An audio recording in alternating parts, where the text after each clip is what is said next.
See the signs, it's on the line. Once again, we gon' make it rain. It's off the chain. It's game on. Game on. Go strong. Game on. Game on. It's Game On. Presented by Spectrum Sports. And a very pleasant good evening from the Stan Sheriff Center in Manoa, where tonight, second round action of the NCAA volleyball tournament as a 12th seed Hawaii hosts the Toreros of San Diego. And this is Game On, presented by Spectrum Sports for Rainbow Wahine Volleyball. Hi everybody, thanks for joining us on this Saturday night. I'm Scott, she's Lisa, and he is Ryan. It's a rematch of the very first match of the season way back in August when Hawaii took on the University of San Diego. But both these teams got here after first round wins last night. For the Toreros, a 4-set victory over Washington State. For Hawaii, a 4-set victory over the University of Northern Colorado. So let's take a look right now at the Hawaii bracket and how things have shaped out. There you see the winner of this match is awaiting Nebraska.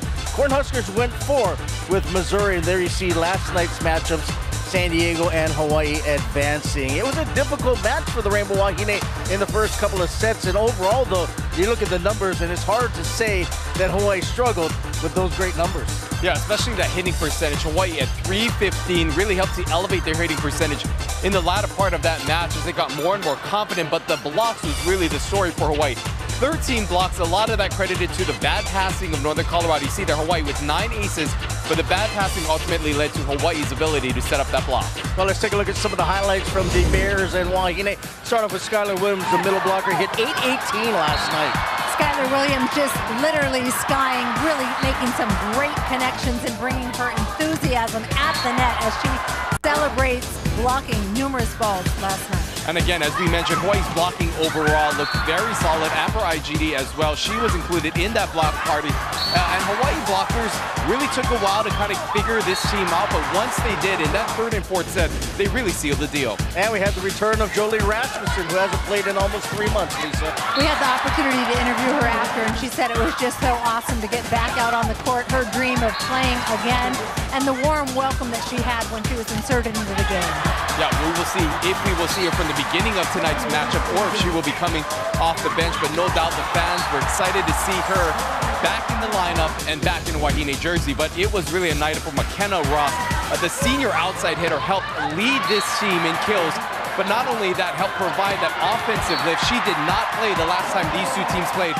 We'll see if she's a different figure tonight. Well, you look at last night, really was a tale of two halves, if you will, as you continue to see McKenna Ross getting it past the block for the kill. Hawaii easily could have found themselves down 2-0 if it wasn't for an IGD dig late in that set one. But it was like they went to break, and then they brought in Rasmussen, and then it's like the Wahine awoke. Yeah, they were like sleeping away. I think they were a little anxious, a little nervous, and they just were trying a little bit too hard. And then things kind of settled down, that energy got out, and they got into a good rhythm and a good system. Their block got hot. Their serving was pretty phenomenal. 9 service aces, but they just continued to get Northern Colorado out of system, which, like Ryan said, set up their block. Yeah, it's almost like they had too much Red Bull. It's like sometimes when you drink those energy drinks and you just can't control your movements, and it kind of takes an hour or so for you to kind of calm down. Hopefully the Red Bull is not on tap tonight for this team, and they're kind of start off with not those so much adrenaline pouring through their veins. I think there's no question they had adrenaline, but how much do you think also the layoff? They've had 2 byes in the last 3 weeks coming into that one. Well, I think that's big, but I think at this time, I think that's a great thing for this team. I think they needed some rest, some recovery, working together, and again, Jolie Rasmussen getting her the time off and able to work Brooke Van Sickle as far as her health. Everybody likes that little break and to do more breakdown in the gym. Yeah, it helped to heal people, and who knows, it might have been an opportunity to sort of work on that different lineups when Jolie was inserted back into this lineup. And that's, I think, the biggest storyline and question mark going into tonight's matchup is what lineup will Hawaii go with? I personally think they cannot leave Hana and Jolie on the bench. They're going to need to play big against this team. We'll just have to see where those pieces fit in tonight. Well, we may get some answers right now. Let's go courtside to the gentlemen. They'll be calling the action, Kanoa and Chris. Thanks a lot, Scott. Yeah, next to Chris McLaughlin, I'm Kanoa Leahy and CMAC. A lot of discussion, I'm sure, among the Rainbow Wahine coaching staff today about the aforementioned lineups, personnel. What do you anticipate we see from Hawaii here to start this match? Well, first of all, I think they could go to as many as 4 or 5 different lineups, depending on the situation tonight. I kind of think they're going to go a little bit big and have Helvig and Rasmussen both getting in the game at the same time, as opposed to having one of them sit out the entire set like they did last night. Helvig sat out 3 and 4. So I think that it's going to be interesting. I tried to get an answer from Cleo Baxter. He was secretive. I tried Angelica Youngquist. She was secretive. So it's a well-kept secret. We'll see what happens. It's a great little mystery, I think, tonight. That's right. Playing it close to the vest, certainly, this coaching staff, as really should be the case. But you're right. Options. That's what the return of Jolie Rasmussen ultimately brings. We saw, as the corner crew discussed, we saw McKenna Ross just go bananas in that tournament opener last night against Northern Colorado. And so it becomes a question, yes, you'd want Jolie Rasmussen in there, but to the possible expense of not having McKenna Ross, who is one of your hotter players right now? That's a great question. McKenna had a great night last night, and she went up against a pretty decent block, actually. It was not super large, but it was a pretty decent block, and she just worked that block. She went over it very many times, which was surprising. And but you got to remember that Jolie Rasmussen got 19 kills against this San Diego team in August. That's right. And so she might have something magical that she could bring to the table as well.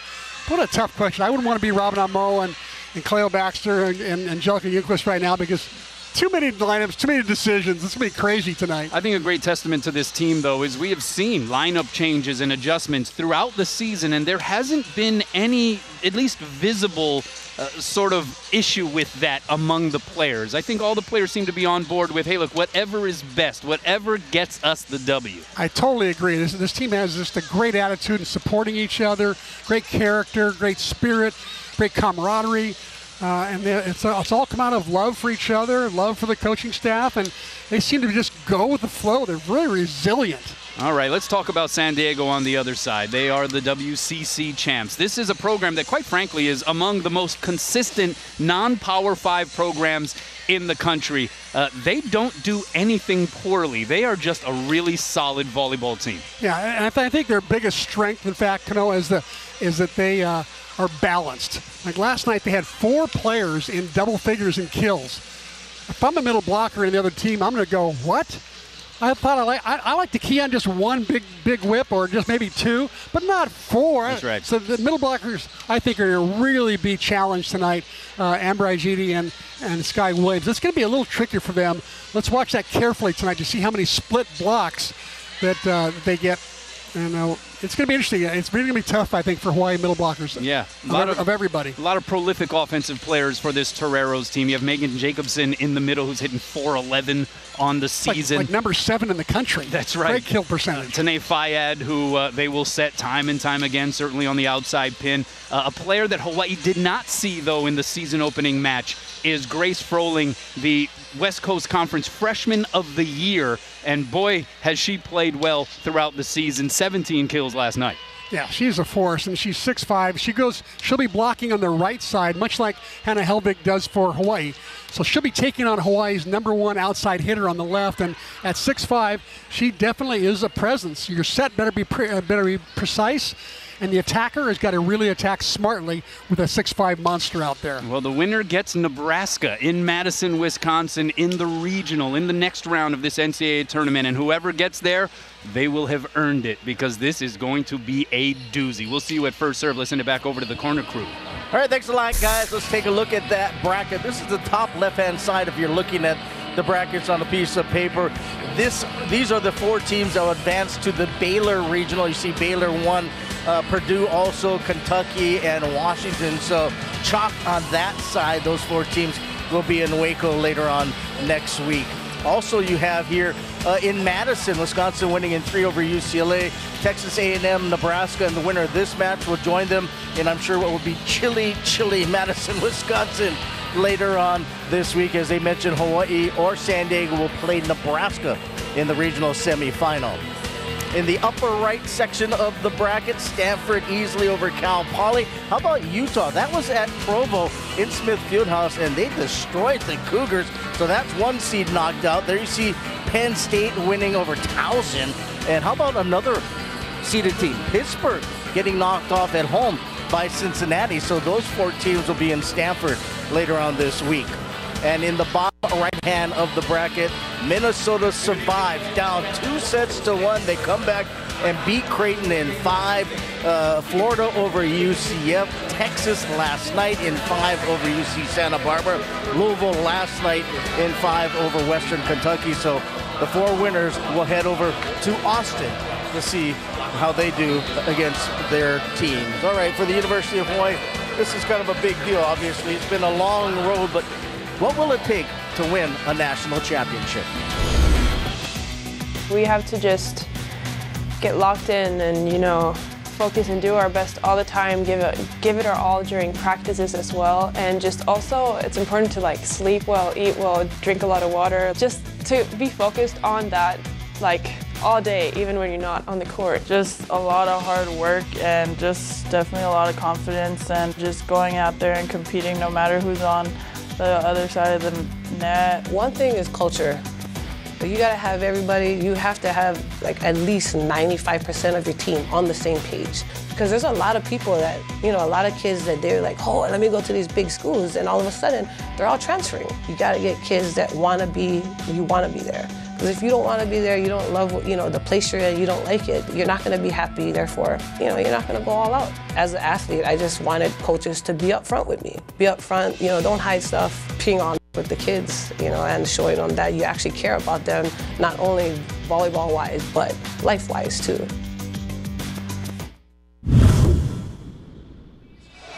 Time now for Can, No Can, sponsored by First Hawaiian Bank, who say, yes, can. And we ask Lisa and Ryan. Lisa, ladies go first. Can or no can Hawaii win it all? Well, you know, that's a great question, and it's a very tough question as well. It's anything is possible. So yes, they can win it. Now, will they? I don't know. I think there's a lot of things that have to fall into place for this team. Number one, they've got to play spectacular volleyball. I mean, no errors, nothing. They got to get a little lucky.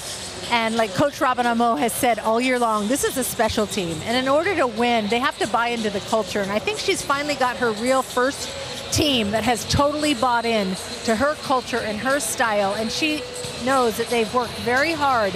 So I think that you've got to get them believing that they can. So yes, they can. And again, will they? And if they do move on, the further you go along in the tournament, the bigger and the stronger the opponent. Yeah, you know, when you look at this tournament and the history of this sport, only 10 teams have won a national championship. It is very hard to do, but Hawaii is one of those 10 teams that have won. I think Hawaii can. I think that Hawaii can win a national championship. It really depends on who's playing hot and how they're able to win. And I think for Hawaii, one of the important things for them is really to take it game by game. I've said this all season long. This team reminds me of that 2004 team that ascended to the #1 ranking. They played with heart. They didn't necessarily win in the most efficient way, but they found ways to win, beating some very formidable opponents. And I think this team is going to have to do the same thing. They can't overlook anyone, and they have to play each game. Interesting to note, that team also ended up in Madison. In Madison, Wisconsin. Yeah, absolutely. I think part of also winning a national championship, you got to have some luck, right? You got to have some breaks go your way. Yeah, you have to have things go your way. And, you know, no better place than home to punch your ticket to get to the next level. That's for sure. And that's why I say can, because you just don't know what's going to happen. What's the #1 key, though, to win a national championship, do you think, Ryan? Well, I think it goes back to all the way to your recruiting classes, and I think that there are so many components when it comes into that. Chemistry with a team, their ability, the way that they play together, physicality as well. But I think team chemistry is one of those things that are often overlooked. If a team has good team chemistry, I think that can oversubsede talent and athleticism. Well, it should be fun. We'll find out if Hawaii can advance tonight. They got to get by a really good University of San Diego squad. All right. Don't forget, catch the greatest plays, biggest blocks, and schedule info by following Spec Sports High on Instagram, Facebook, and Twitter. You're watching Game On. Well, this place is starting to get filled up. The balls are spinning around on the NCAA logo. Second round action of the tournament, Hawaii and San Diego. All 4 teams that have participated this weekend here in Honolulu are led by female coaches, and you're seeing more and more women getting the opportunity to succeed as coaches. Women can do the same thing that men can do. We can coach. We played the game. You know, we were players once, and then we know too as well, and we know what girls go through, and I think it's a plus for women to be coaching a women's team. Not necessarily saying that, you know, all teams should be, women's teams should be coached by women, but we know, like, I tell the girls all the time, like, I've played overseas. I've been coached by a whole bunch of different coaches. Most of them were men. I think I had one woman coach, which was Jenny Longping on the national team. And, you know, I've learned a lot from men, but I also learned a lot from men that, hey, this is, you're in a women's sport, like, hey, some of the girls need more of this or this, you know. I think women might have a little upside over men just because we're women and we are coaching female athletes, you know. But women can do it too. We can be mothers, we can be wives, and we can be coaches at the same time. But now to say what?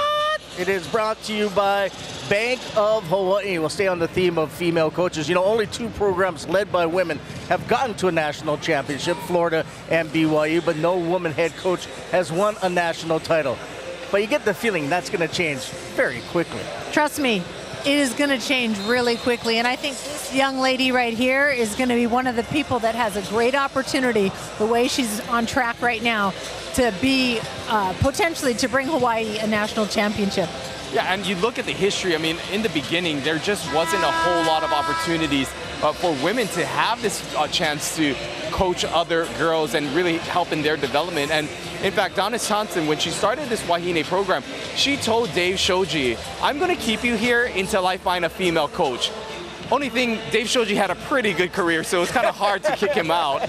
But, you know, initially when they started this program, she envisioned a female in this role, and now Robin Amo is filling in that position. So it really is, there's more opportunities now for women, I think, not only in this sport, but sports throughout in general. And in the Big West alone, 8 teams total, but there's 6 women coaches. There's only 2 remaining men coaches in the Big West, and that's just one conference in the United States. It has changed dramatically. It's great, I think, to see women coaching women. And the thing is, you look at Robin as we have the last 3 years, I could see her coaching men. I mean, she could, if you know the sport, you know the sport, right?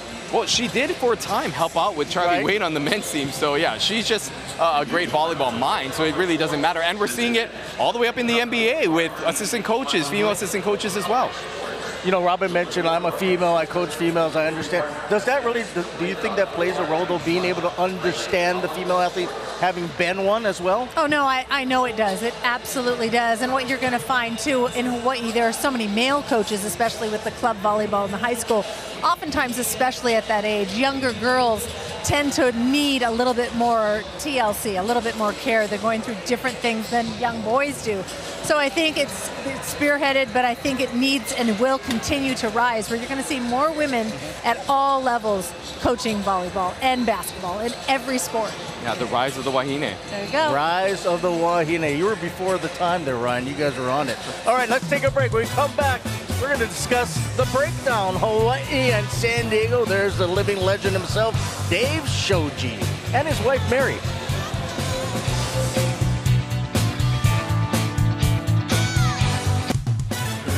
Well, it's another whiteout here at the Stan Sheriff Center for the second round of the NCAA tournament. There you see the records. Both teams have been outstanding all year. Hawaii taking on the Toreros of the University of San Diego. Let's take a look at the leaders now for the University of Hawaii, guys. Well, again, you see Hannah Helvig. She's been leading the pack all season long. Brooke Van Sickle with her numbers. And Noreen Asia, the player of the year. These players and all players have been contributing immensely all year long. And for the Toreros, they have a number of outstanding players. These two, not too shabby. Well, Fayad is going to be one of those players that will see a lot of sets. You can see her kill percentage as well, not the best, but look for her to be effective, as well as Luke's out there as well. They're hitting 285. The thing with San Diego is they have so many options. They didn't all fit on the sheet. We have to split them up into 2. Yeah, let's look at another pair of players to keep an eye on tonight, guys? Well, again, this team just has so many options. In there, you can see the players and the numbers. But the one thing they do is they run a very, very quick offense. They serve tough, and they're just super athletic. All right, let's take a look at the season comparisons. Keep in mind, they did play each other, but this is what they did throughout the season. Yeah, kind of book ending right here at the Stan Sheriff Center, but you look at these numbers, very similar all the way down the line. Hawaii has a slight advantage in the blocking category.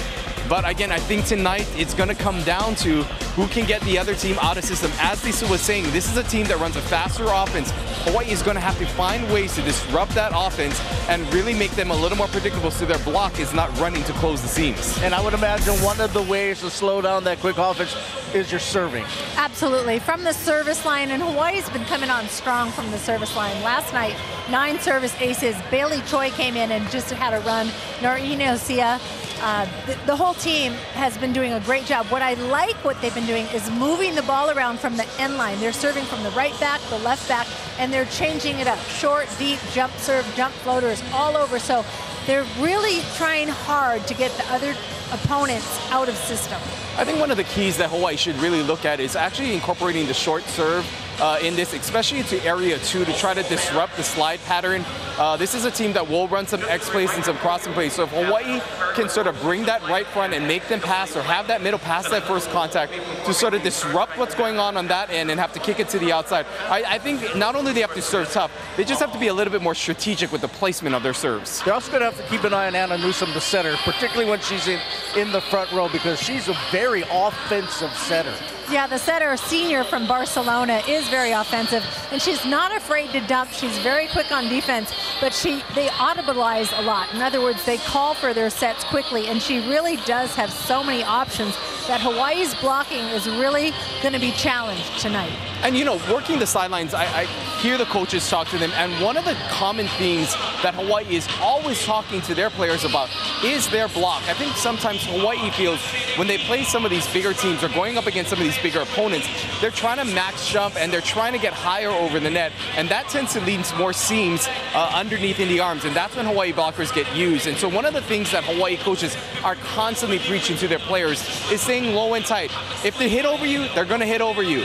They rather have their players go low and tight, not necessarily try to get a max jump over the net, but more worry about their hand positioning and not getting used, as we saw in the earlier part of last night's match. How much do you think it throws a wrench into the plans of San Diego in terms of scouting Hawaii, knowing that Jolie Rasmussen now is available? Hawaii knows what San Diego is going to do for the most part, but San Diego might have some question marks now. Well, remember, she was in the lineup when they played that first game of the season, so they're not unaware of her. They know she's there, but I think they're going to just stay focused on their game plan, on their side of the net, and go man for man. Yeah, I think it's going to have to be a game of changes, and this is a team that I think will be able to adjust to whatever lineup Hawaii throws at them. I mean, we don't even know what players we're going to see on the other side of the net, and I think for Hawaii, they all have to be ready. Their number could be called at any moment, so we know that Robin Amo will go to the bench at any time, so all players have to be engaged and ready to go. The first meeting went 5. You guys get the feeling we might be in for another long evening? Could be. Like Kanoa said, this is going to be a doozy. A doozy. It certainly will be. The three of us will be back with this one. But coming up next, Hawaii USD.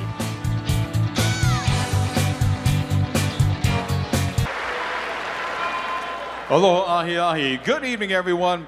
The NCAA welcomes you to Stan Sheriff Center on the campus of the University of Hawaii at Manoa for the 2019 Division I Women's Volleyball Championship. Tonight's second round match features West Coast Conference champion, the 20th ranked San Diego Toreros, versus the number 12 seed Big West Conference champion, the 18th ranked Hawaii Rainbow Wahine.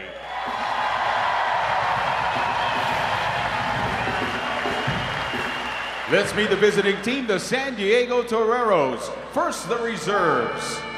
Number 3, Peyton Douglas. Number 6, Laura Medill. Number 10, Cammie May. Number 15, Megan Priest. Number 16, Cameron Tastad. And number 18, Katie Lukes.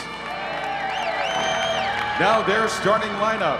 A 5'9" senior setter from Sabadell, Barcelona, number 1, Ana Newsom. A 5'3" sophomore libero from Frisco, Texas, number 2, Annie Benbow.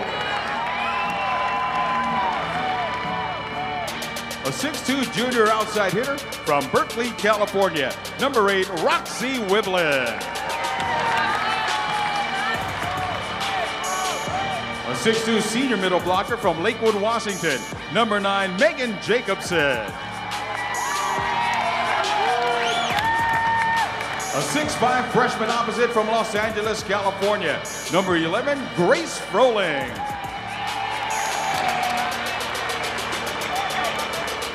A 6'2" senior outside hitter from Victoria, British Columbia, Canada, floor captain number 17, Tanae Fayad. And 6'1" freshman middle blocker from Edina, Minnesota, number 19, Lauren Turner. The assistant coaches are Brent Hilliard and Jimmy Lundgren. Head coach for the Toreros, Jennifer Petrie. And now let's meet the home team, the Hawaii Rainbow Wahine.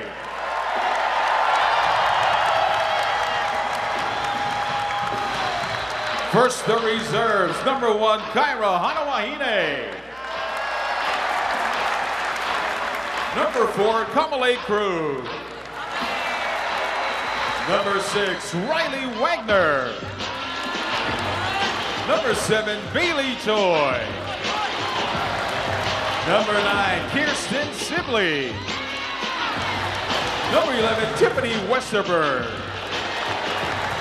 Number 14, Braylon Akana. And number 18, Jolie Rasmussen. Now their starting lineup. A 5'9" junior outside hitter from Battleground, Washington, number 2, Brooke Van Sickle.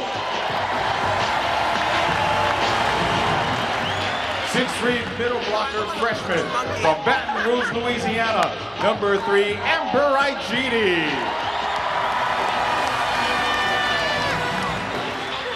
6'1" junior middle blocker from Bellflower, California, number 8, Skylar Williams. 5'11" senior setter from Torrance, California, floor captain number 10, Noreen Yosia. 5'5" junior defensive specialist from Honolulu, number 16, Rika Okino.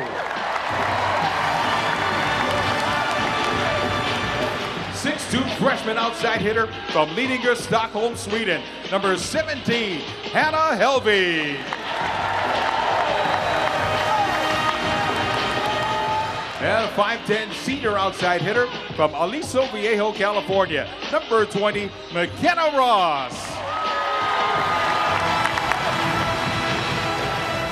The volunteer assistant is Puna Canijo, assistant coach Kaleo Baxter, associate coach Angelica Ljungqvist, head coach for the Rainbow Wahine, Robin Amo.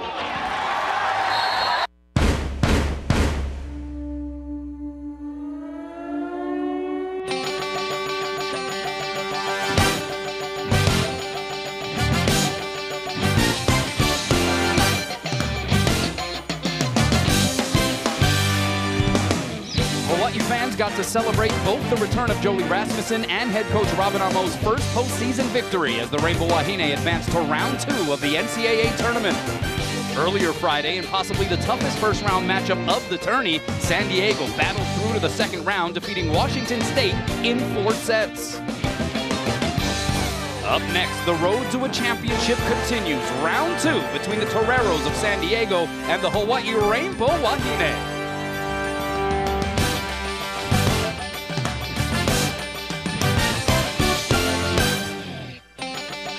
And with that, we welcome you inside the Stan Sheriff Center. Kanoa Leahy alongside Chris McLaughlin. C-Mac, take us through the Kaiser Permanente keys to the match. Well, for San Diego, it's size of the pins. Even though they were outblocked 10-3 last night, San Diego size at 6'2" and 6'5" in the pins can force hitters to make errors to avoid the block. And for Hawaii, which lineup will it be? With Jolie Rasmussen now cleared to play, Wahine are whole again. They can go with a small, quick lineup or with a big lineup. We shall see if Robin and staff push the right buttons tonight. Well, the very first match of this season played in this building featured Hawaii against San Diego. The last match this season to be played in the Stan Sheriff Center features Hawaii and San Diego. We are playing volleyball, and the first set goes outside to Grace Froling, 6'5" freshman from Los Angeles, California. Did not play in that aforementioned season opener back in August. She gets the first point. We have no stats on her from August 30th, but I'm sure we'll have plenty of stats on her tonight, including that first kill. It was a great match. Hawaii winning that one in 5 sets. Middle set goes to Amber Ijiri, and she strikes first for the Rainbow Wahine. A little different strategy last night during Yosia. Used the middle as a decoy for about the first set and a half. Now it looks like they're going to go to the middle early.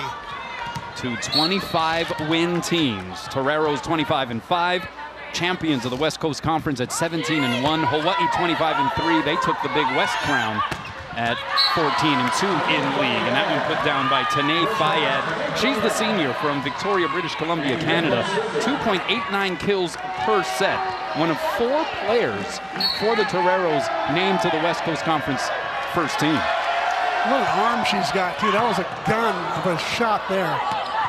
A little mix-up there for Hawaii, so a free chance here for San Diego. They go slide to Megan Jacobson, dug up by Okino, but only momentarily. Megan Jacobson, 6'2" senior from Lakewood, Washington, comes into this match hitting .411 on the season, Sunak. Number 7 in the country. She simply does not make many mistakes, and she gets lots of kills. And that'll be a service error. She's also on the all-tournament team here in August, the only one to make that all-tournament team. And so she's very familiar with the confines of the Stan Sheriff Center. Yeah, she averaged 3.5 kills per set in that season opening tournament, and she hit for the tourney 413. So just gaudy numbers from Jacobson. Here's Fayed again, the electric swing, but the block was up as Sky Williams joined forces with Hannah Helvig to turn that one back, and we're tied at 3.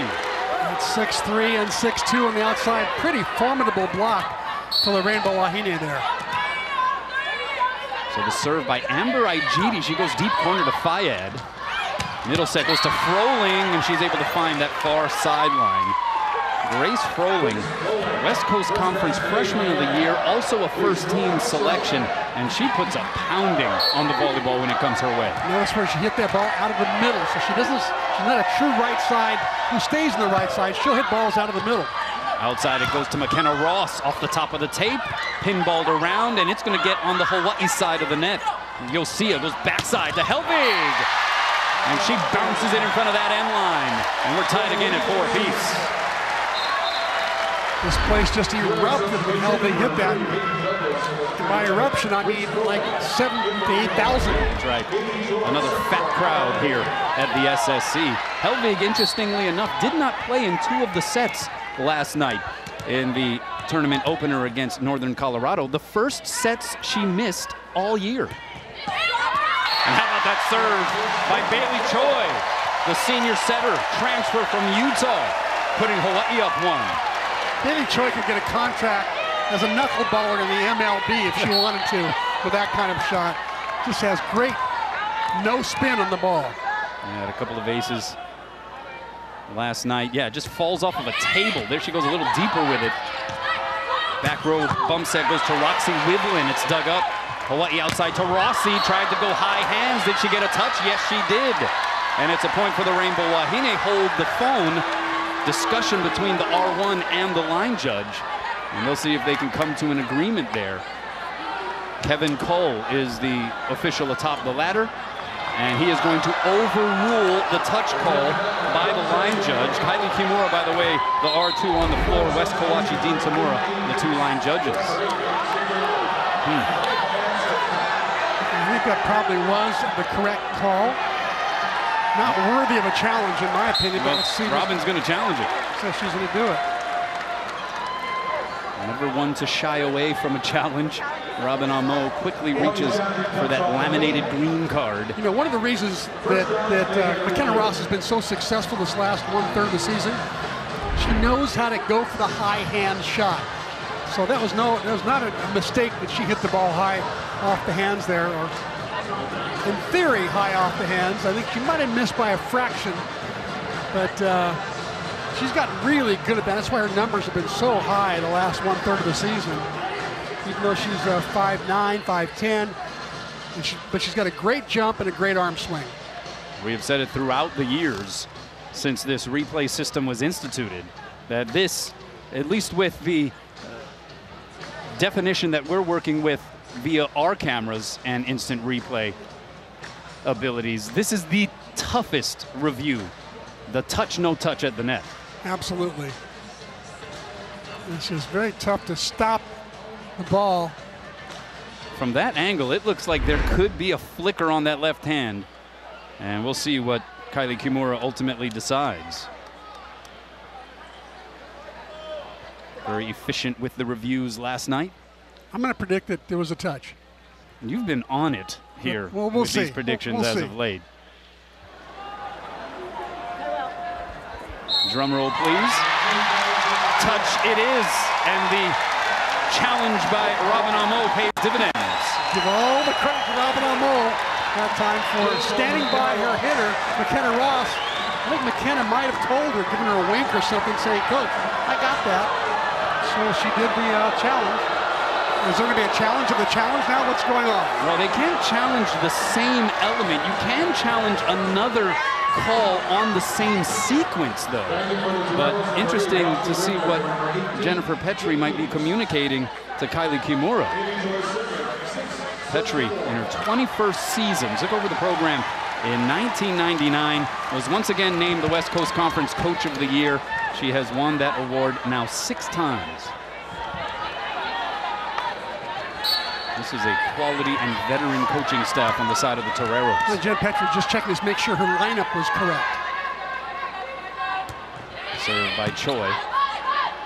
They go outside, it's Fayad. The block was up, tried to send it long. She does, no touch, and it's a point for the Rainbow Wahine. She tried to go high hands there as well. And the Rainbow Wahine up 3. Fayad last night had the most receptions of anybody on the team at 31 receptions. Looks like Hawaii's also giving her the ball an awful lot. Another good serve there by Choi. Here's Fayad. Good chunk taken out of that block there. Rossi gets the set on the outside. It's blocked back. Middle set goes to Sky Williams. Soft touches it over. Pinballed around. Here's Fayad, another swing, and this time she puts it down. Tanae Fayad had 46 attacks the first time these two teams met on August 30th. She's got a strong arm. She's lethal up front. I tell you, she hits the ball so hard. That time she turns back down the line. I think that that time Yosia gave her way too much line. Fayad with the serve. Outside. Here's Noreen Yosia on the outside pin. And she goes off the block and down for another Hawaii point. Notice she only had 1 blocker up. I think the reason why is that they're more worried about the middle attackers for Hawaii than they are worried about the left side Yosia. But Noreen can bring it with the best of them, as she showed there. The Big West Conference Player of the Year, Noreen Yosia. First team selection all 4 years of her career. And Hawaii returns it to sender. Brooke Van Sickle getting the gist of that one up next to Sky Williams. 5'7" Brooke going up against the 6'2" Megan Jacobson. Like I said before, Jacobson just not make many mistakes, doesn't get blocked very often. But Brooke has the last say there. Her timing impeccable. Blew the coaches away in fall camp and the practices leading up to the season, where she was, according to the analytics measured in practice, the most effective blocker for Hawaii at 5'9". Pretty amazing. Yeah. By the way, 5'9" stretching it, I think. Possibly. First thing in the morning. I think she's like 5'8", but plays like she's 6'2". Herman Tastad with the serve for San Diego. Crouched down, the set by Choi goes to Williams, and it's going to be a mishit there on the Toreros side, and Hawaii up 4 here, 10 serving 6, and it'll be Rika Okino back to serve. Thoughts on the start here so far for Hawaii? Well, I like the fact that Robin stuck with the normal lineup. I think that this lineup has been very successful the last 3 weeks or so, and I think it's up to them to prove that they cannot do it. Got a serve there by Okino. Forces a free pass over the net. Aijidi in the middle. Drops the hammer. And you're right, there was speculation as to whether or not Jolie Rasmussen would be inserted into the starting lineup. She made her return to the team last night after many, many matches out with the ankle injury. But instead, they stick with the lineup that's been working for them here as of late. I like what happened. We'll see if they can hold on. Overpass, a little joust there, played up on the Hawaii side. Here's you'll see on the opposite pin, the dink. Good sliding save there by Annie Benbow. And then the block at the net by Aijiri. Free ball coming again for Hawaii. Can they cash in? Aijiri gets it down. You know, Kanoa, there's a great matchup going on in the middle right now between Lauren Turner and Aijiri. Two of the best of their positions. Timeout Toreros, Aijiri and company coming out like gangbusters in set one. Welcome back. Series record is sponsored by Aqua Aston Hospitality. Hawaii leading the all-time series 4-2. The last meeting coming in the season opener for both teams, August 30th. And it was San Diego up 2-1. Hawaii coming back and winning that match in 5. It was a thriller to start this 2019 season. Another quality serve by Rico Okino. And that one just gets over. It was almost an excuse me swing there by Katie Lukes. Lukes actually the team leader in kills per set, 2.97, a second team all West Coast Conference selection. Interesting that Hawaii started to use that short serve Ryan Suji was talking about in the pregame. They've been very effective with it. Here's you'll see a little bit off the net that time. Popped up by Anna Newsom, the setter. So the bump set goes to Lukes, and Hawaii will play it back. One hand set by Choi, but she couldn't quite put together that nectar in the middle for Aijiri, so another point for San Diego. McKenna Ross trying to get a little too precise there in that dig. And so Newsom will serve. Team leader in aces. Floats it over. Aijiri fields it and then gets the behind the head and smashes it. A great decision by San Diego to serve Aijiri in the middle there. But look at Aijiri, how well she passes it. It's perfect. She is something else. She never ceases to amaze. Zig of the night last night. That's right. Kept Hawaii in that match. Was all over social media last night. The NCAA's Twitter handle posting an Amber Aijiri dig highlight. Speaking of dig highlights, McKenna Ross almost came up with one right there. It would have been a dig kill, but it just missed the end line. I did not see the NCAA posting it, but nice to see Amber getting the recognition she deserves. It was the play of the night, I thought. It was fantastic. 9 serving 13 here in set number 1. Okino falling to the Terraflex with the pass. Here's Hannah Helvig. Goes deep corner and it rattles around and trickles to the floor. Hannah Helvig, 3.11 kills per set on the year, hitting 237. Hit 6 kills, hit 286 in 2 sets of work against Northern Colorado last night. As the Van Sickle serve goes into the net. Hawaii hosting in the sub-regional rounds for the first time since 2013. 19th overall time Hawaii has hosted in the NCAA tournament. Good pass there by Rossi. Oh, the set in the middle was mistimed, and an unforced error there by Hawaii gifts a point to the Toreros, and all of a sudden they're within 3. Here's Hawaii's set distribution already, I think, really good at middles and pins. It's being distributed very nicely. Largest lead for the Rainbow Wahine was 6. Aijiri, the touch shot, pulled the string, and how about Amber Aijiri's start, C-Mac? 5 attacks, 5 kills. Amazing. She came ready to play. What do you think? I know her fans back in Louisiana are watching right now, even though it's late at night back there. Serves it to Fayad along that far sideline. Fayad gets the set and sends it long. No touch along the way. No, now they will say there was a violation against Hawaii. Violation, I think Sky Williams caught a little cable there. So a 3-point differential.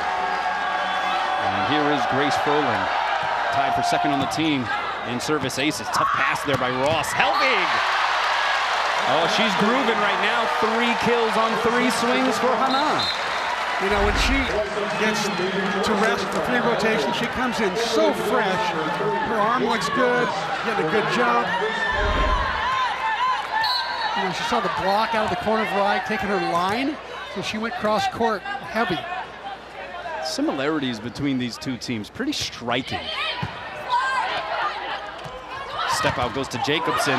Williams blocks it back. San Diego takes another stab at it. They go to Fayad, and she is denied access. Big time roof there, Sky Williams.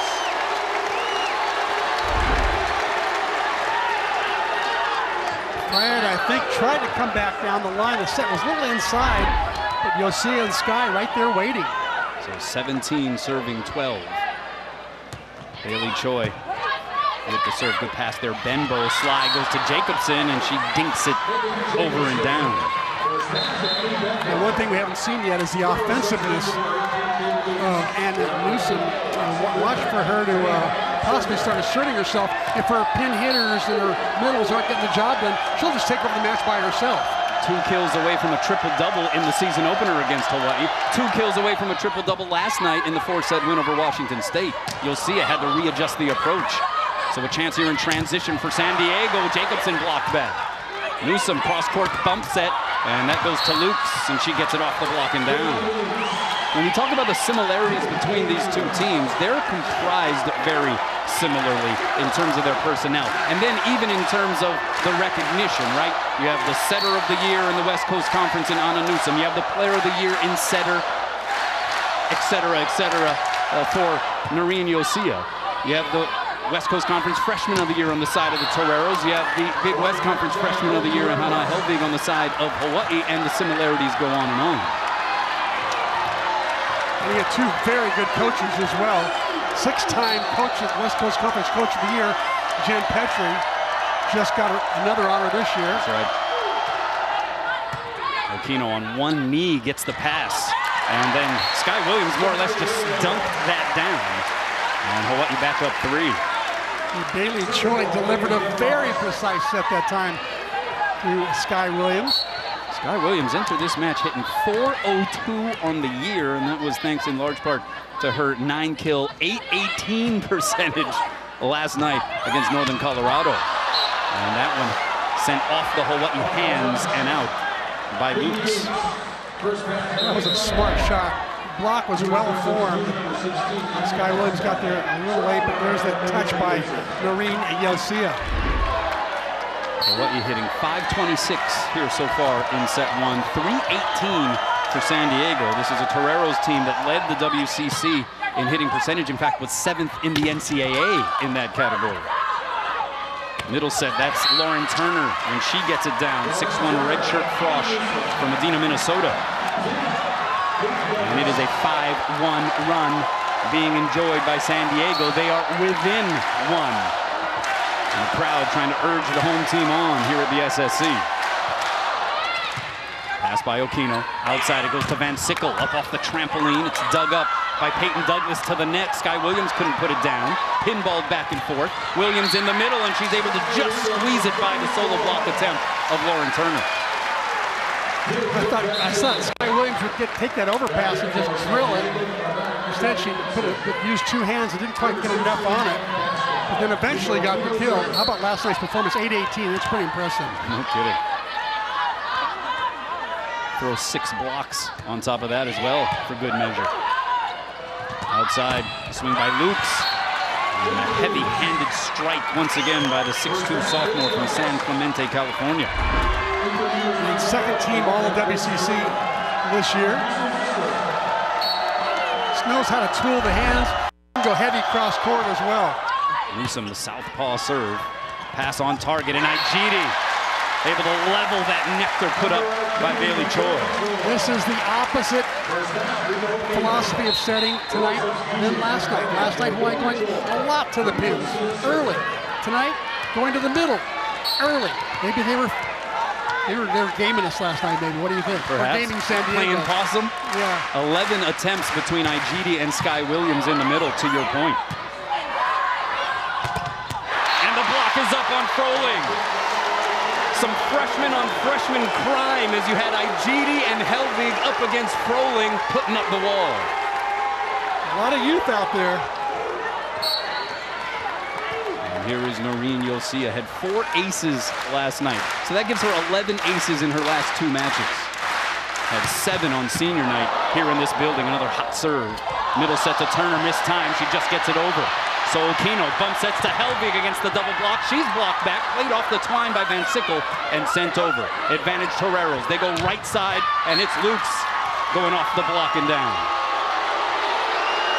Ooh, fans not liking that call. Double hit in the middle of that play.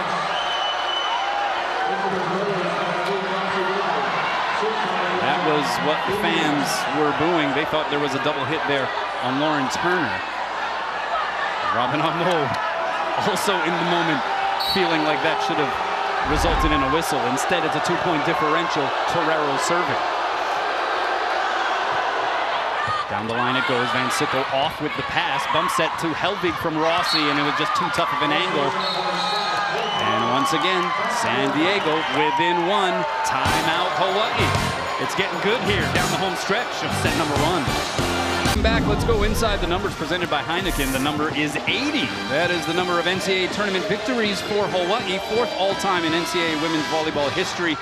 Robin Amo got her very first in her tenure as head coach last night, so 79 of those belong to that guy, the legendary Dave Shoji.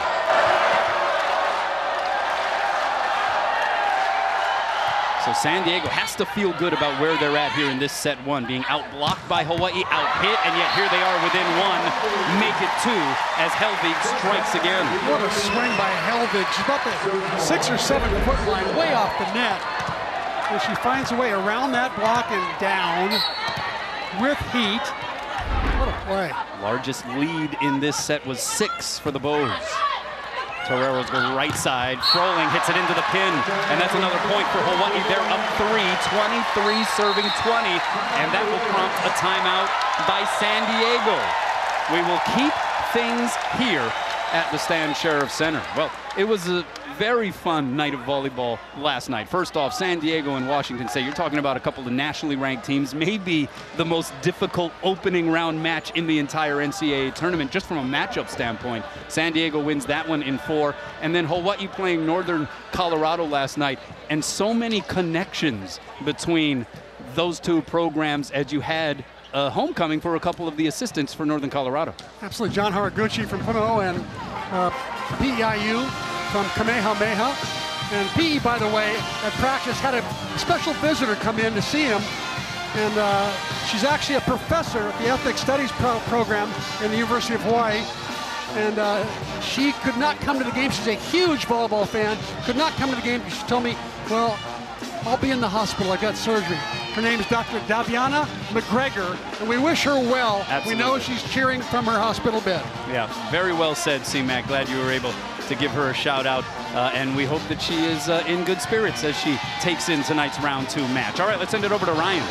Hey, thanks, guys. Well, the coaching staff here for the San Diego are not happy with their team. They're being very adamant about their off blockers, so their wing blockers, getting more involved with the middles. They say we can't continue to let Hawaii's middles go one-on-one. So look for the San Diego to kind of make that adjustment and get more blockers up on Hawaii's middles. Back over to you guys. Your thoughts on that, C-Mac? I'll tell you, if they start putting 2 blockers up, watch for a lot of tip shots going to where that blocker just came from. So 23 serving 20 out of the timeout. And Brooke Van Sickle back behind the service line. Here it comes. Kept it in after the timeout. Outside it goes to Fayad. The block was up. The roof was up. Hana Helvig saying, ole. And it is aloha ball here in set 1. I think she got that one by herself, didn't she? That was a solo deal. She moved out quickly to the outside. Good eye movement, good footwork.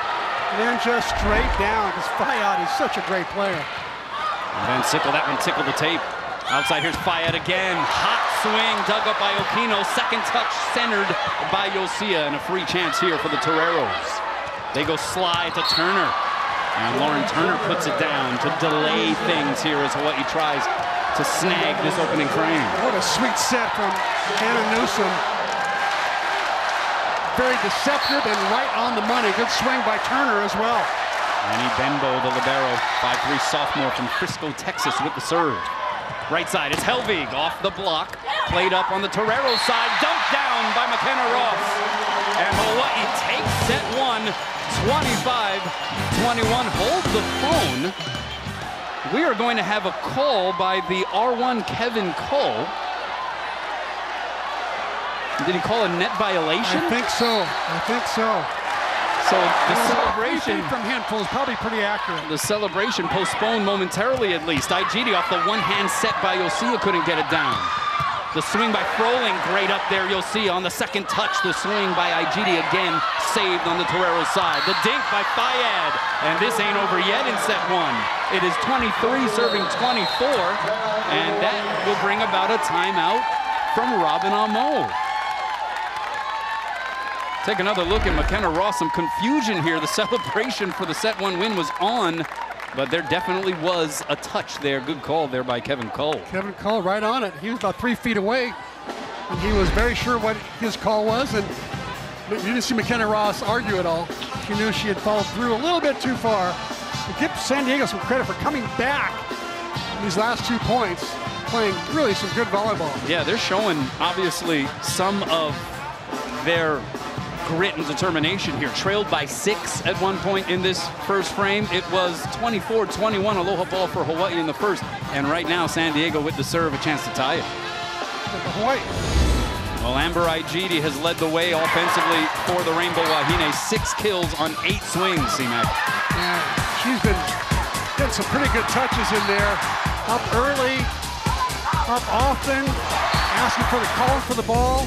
Very aggressive. And how about Katie Lukes for San Diego? 6 kills and 7 tries. She's hitting 857. She's having a huge night. Well, you look at the numbers here. Hawaii 5 total team blocks compared to 0 for San Diego. Hawaii hitting 355 compared to 273 on the other side. And yet the Toreros within striking distance. If they somehow pulled out this first frame, what that could do psychologically to Hawaii would be felt. Absolutely. You out hit, you out block, and you can't win. Makes you start asking some questions. Yeah.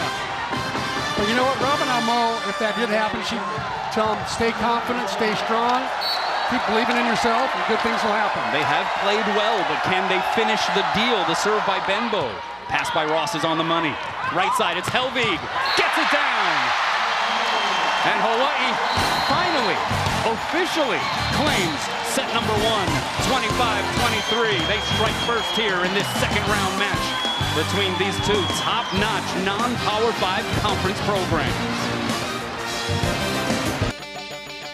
This presentation of Rainbow Wahine Volleyball is sponsored by Bank of Hawaii and Hawaii Honda Dealers.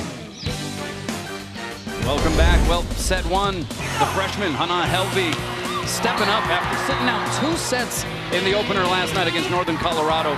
5 kills on 8 swings in that first frame. She looks fresh as a daisy, doesn't she? 5 kills, 1 error.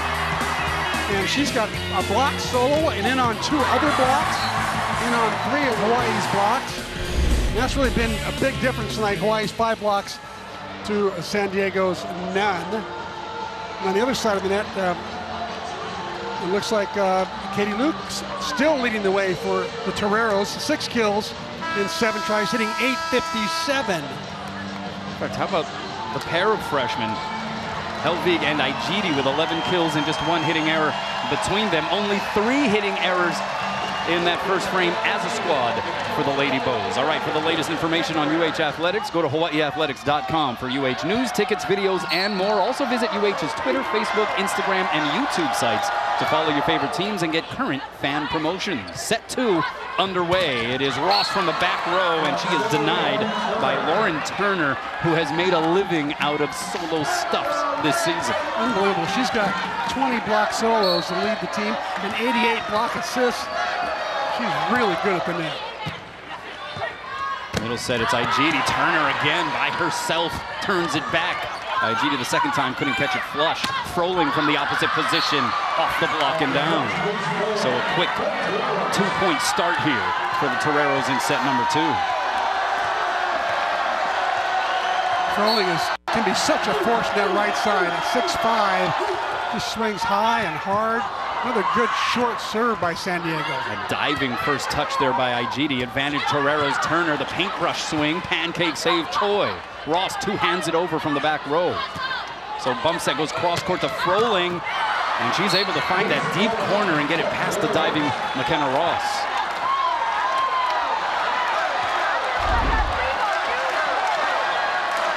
Froling averaging 2.65 kills per set this season. And Hawaii down 3, and the overpass by Igidi. Froling again, high hands kept alive by Okino.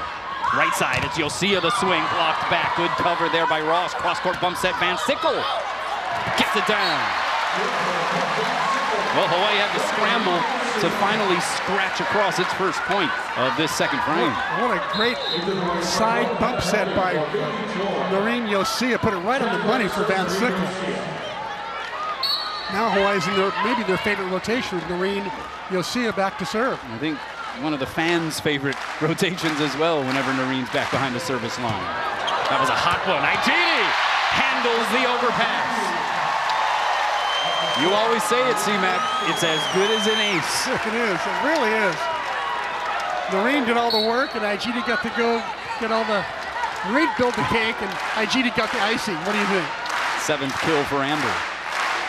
2 serving 3. Popped up there by Bembo. Right side. A swing there by Roxy Wiblin. She couldn't get it down, but Hawaii unable to formulate a real transition there. Now ping pong match above the tape. Bump set from Okino goes to Van Sickle by the double block, diving save Benbow. Right side, it's Wiblin again, the dink. There's Okino flying in to save it. Yosia! Oh, a pancake save by Benbow to keep it alive. Froling is dug up, and Hawaii will play it back. Helvig, another save there by Fayad to the net. Joust there doesn't result in a winner. Here's Froling off of 1 foot, and Okino there to keep it alive. Helvig again off the double block hands. Another pancake save, this time by Wiblin, and we play on. Fayad from the back row sends it long, and Hawaii wins a lengthy one. This might be the best defense we've seen all year by both teams. Rico Okino giving up her body. Benbow out there with a great pancake, stretches out. She had another one prior to that. The barrels are putting on a show, aren't they? I mean, bust out the syrup. That was a tall stack of pancakes on that sequence. It was. Here's Froling by the double block. There's Okino again, saves it over the tape. Slide goes to Turner, and off of 1 foot, Lauren Turner able to smack it down. And San Diego ends what was a 3-0 Rainbow Wahine run. Lauren Turner yet to make an error. 3 kills in 4 tries.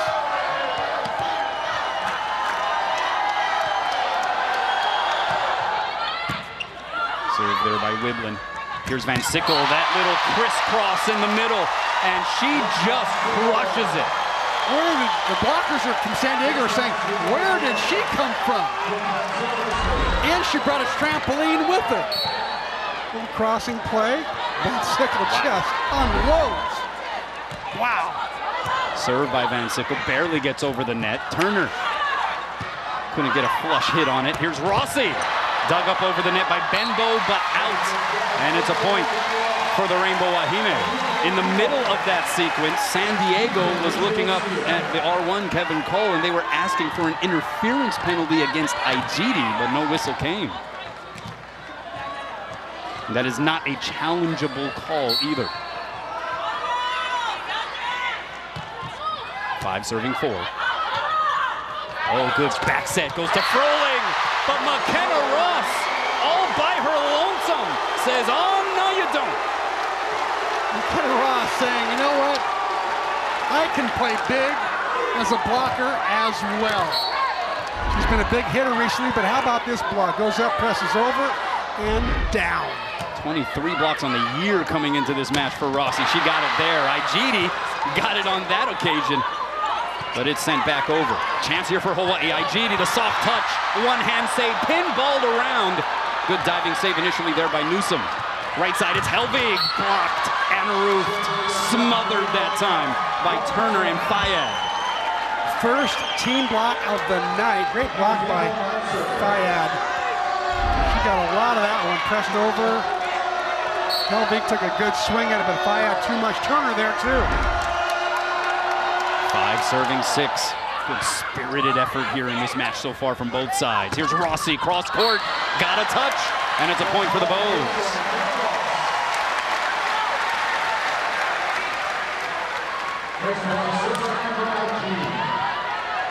The key is how many passes are going to be behind the 3-meter line for each team. Because when the passes go behind the 3-meter line, it causes all sorts of problems for the attackers.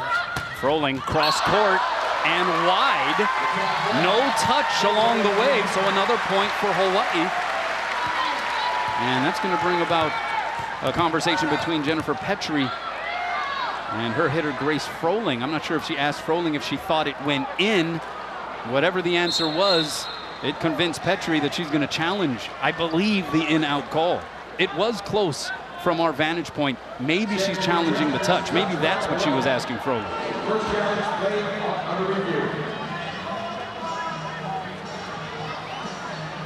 And so once again, Kylie Kimura will sport the headset as they take a look at this replay.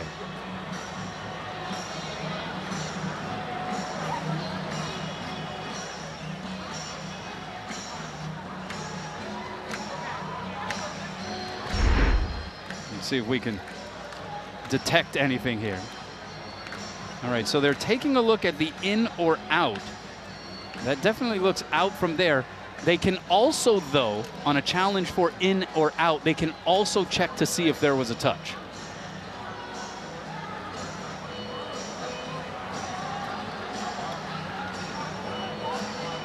And that right pinky, perhaps, on the Hawaii side, if anything, was the one that got a piece, but we'll see. I think you're right, Kanoa. You win that battle 1-1. Well, we'll see what the call is here from Kimura. There was a touch. So a quality challenge there by Jennifer Petrie. Just adds to the intrigue of the chess match between these two coaches. Jennifer Petrie, what a job she has done in her 21 seasons as head coach.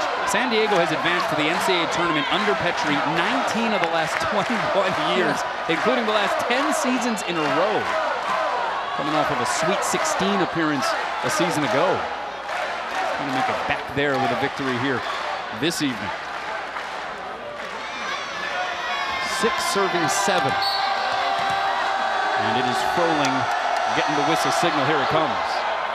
Two-hand pass there by Ross. Right side, it's Helvig, and she bounces it just inside of that sideline.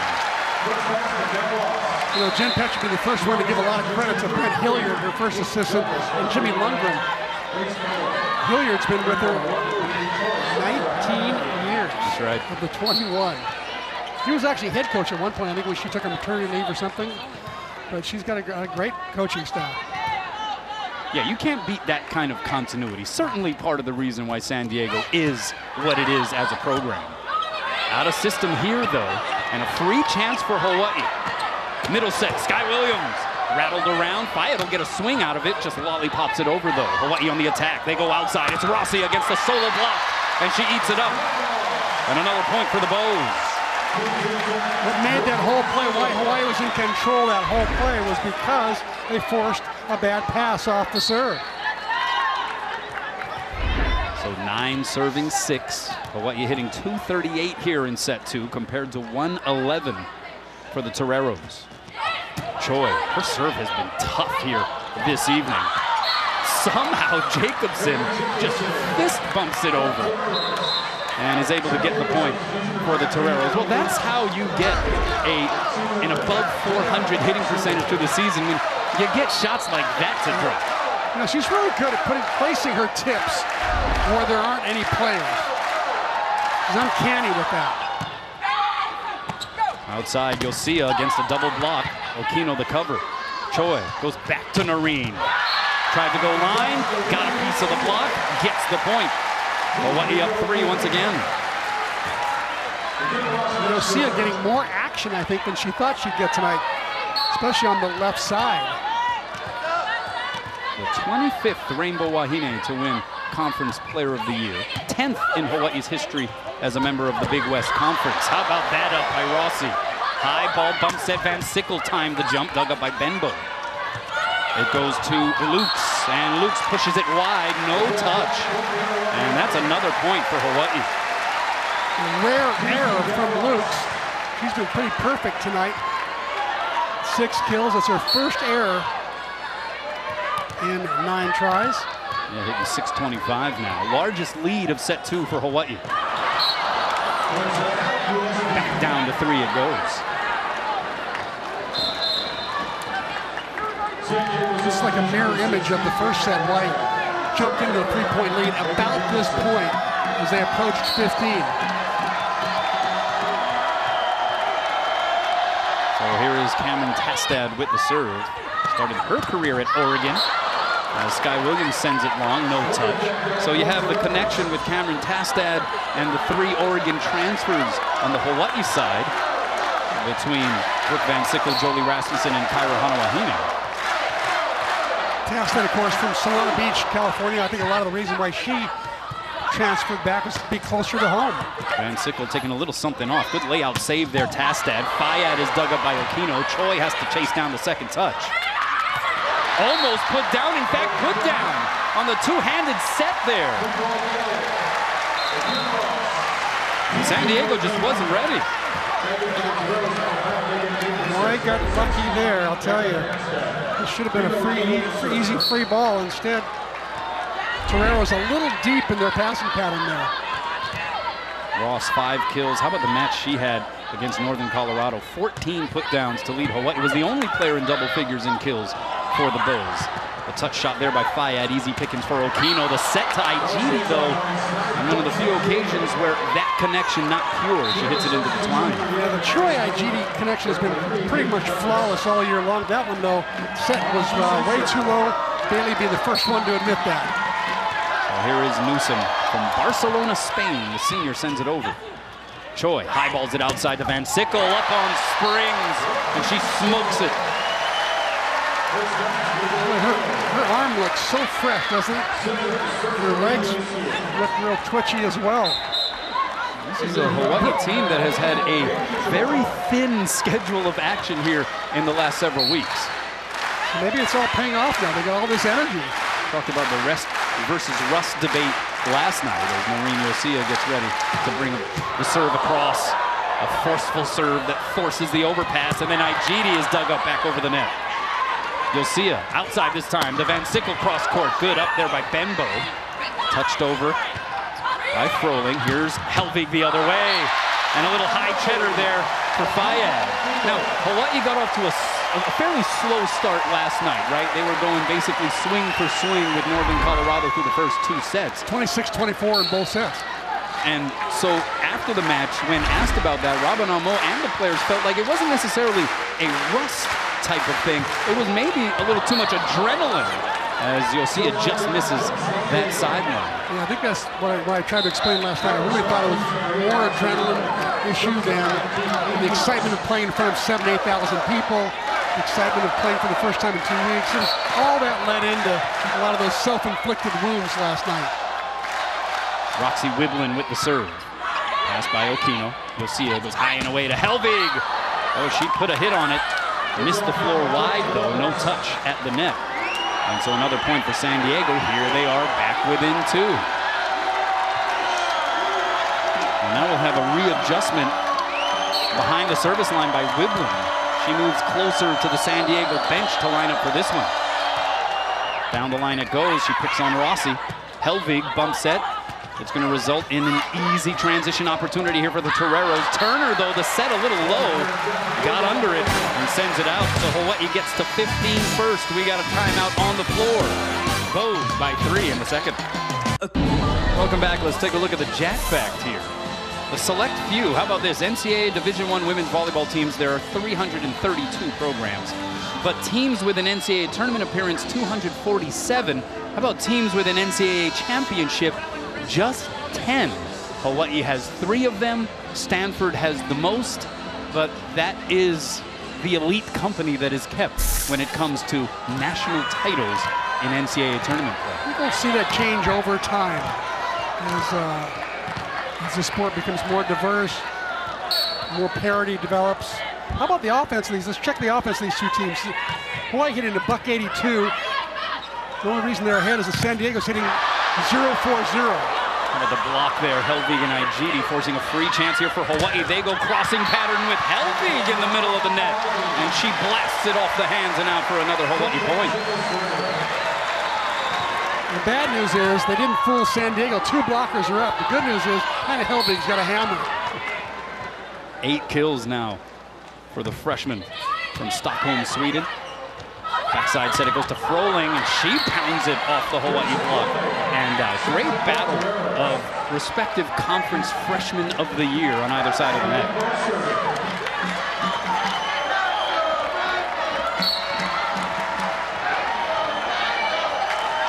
Here's Benbow with the serve. Backstepping the pass by Okino. They go right side. It's Helvig towards the middle of the net, though. Froling sends it back over on the second touch. Igidi the dink. Good layout save there. Fayad. Fayad from her knees keeps it alive. Froling the full swing. Sliding along the floor, the dig by Okino. Helvig is blocked. Good cover there by Igidi, and a free chance here now for the Toreros. Right side, here's Froling down the line. One hand save Okino. Van Sickle from the back row. And keeping it alive is Wiblin. Right side, Froling again. And this time it will not be returned. They just kept feeding and feeding Grace Froling. And she finally found the Terraflex. Great exchange. How about Rico Okino? One-hander there. Rolls, pops it up, lengthens the rally. Credit San Diego, they keep firing away. 6'5" Froling just burying it. Already 10 digs for Rika. Middle set, mistimed. Igidi just has to touch it over. Oh, but the set goes on the Hawaii side. Joust at the net, Hawaii plays it back. Ross tried to fist it off the block. Now it's the Toreros coming back with it. The touch shot by Wiblin, diving save Yosia. Bump set to Helvig. There's Wiblin guarding the back line. Middle set goes to Jacobson. She's blocked by Igidi. Froling slaps it over. Okino lays out on the save. Yosia trips on Okino, and from her knees, Okino able to send it over. Here's Fayad, past the double block. Sliding save Van Sickle. High ball set, Ross is roofed. An exhaustive sequence there, finally claimed by San Diego. Two sequences in a row, long rallies. That time, the big San Diego block has the last word. Great block by Grace Froling. She had most of it. Jacobson also in on the fun. And San Diego within 1. Here's how good the defense is, Camille. Right now, Lauren Turner's hitting .375 on the year. Tonight, so far, hitting .221. Jacobson, number 7 hitter in the country, hitting .411. Tonight, hitting .286. That says a lot about the defense that's going on. It's amazing to sort of have this dynamic play out, where these two teams met in the season opener, and here they are, last match that will be played in Honolulu this season for the Rainbow Wahine, win or lose. But just to see the evolution of these two teams, right, and some of the personnel changes. McKenna Ross did not play in that season opener. Remember, she was out that opening weekend of action for Hawaii. Froling didn't play in that opener for San Diego, so a different vibe here on the floor this second time around. Fayad, the dink blocked back by Helvig. They go right side, it's Froling. Her dink shot dug up by Igidi over the net, and an easy put down there for Megan Jacobson. 4-2 San Diego run, and we are all tied up. Yeah, they're starting to assert themselves at the net. Megan Jacobson, actually, she can take over at the net. She is such a great blocker and attacker. Benbow putting together a good service run here for the Toreros. Here's Rossi, and she gets Hawaii out of a sticky rotation.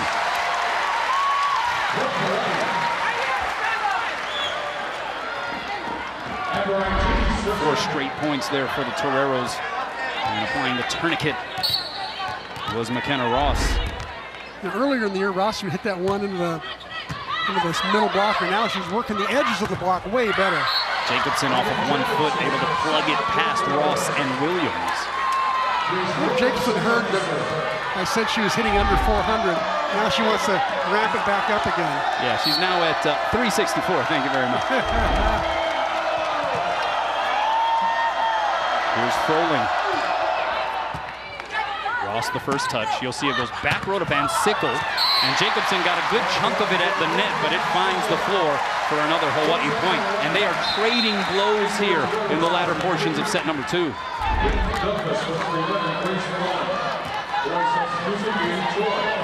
You wouldn't think that someone of her size would be a back row attacker like that, but she's got such great hops.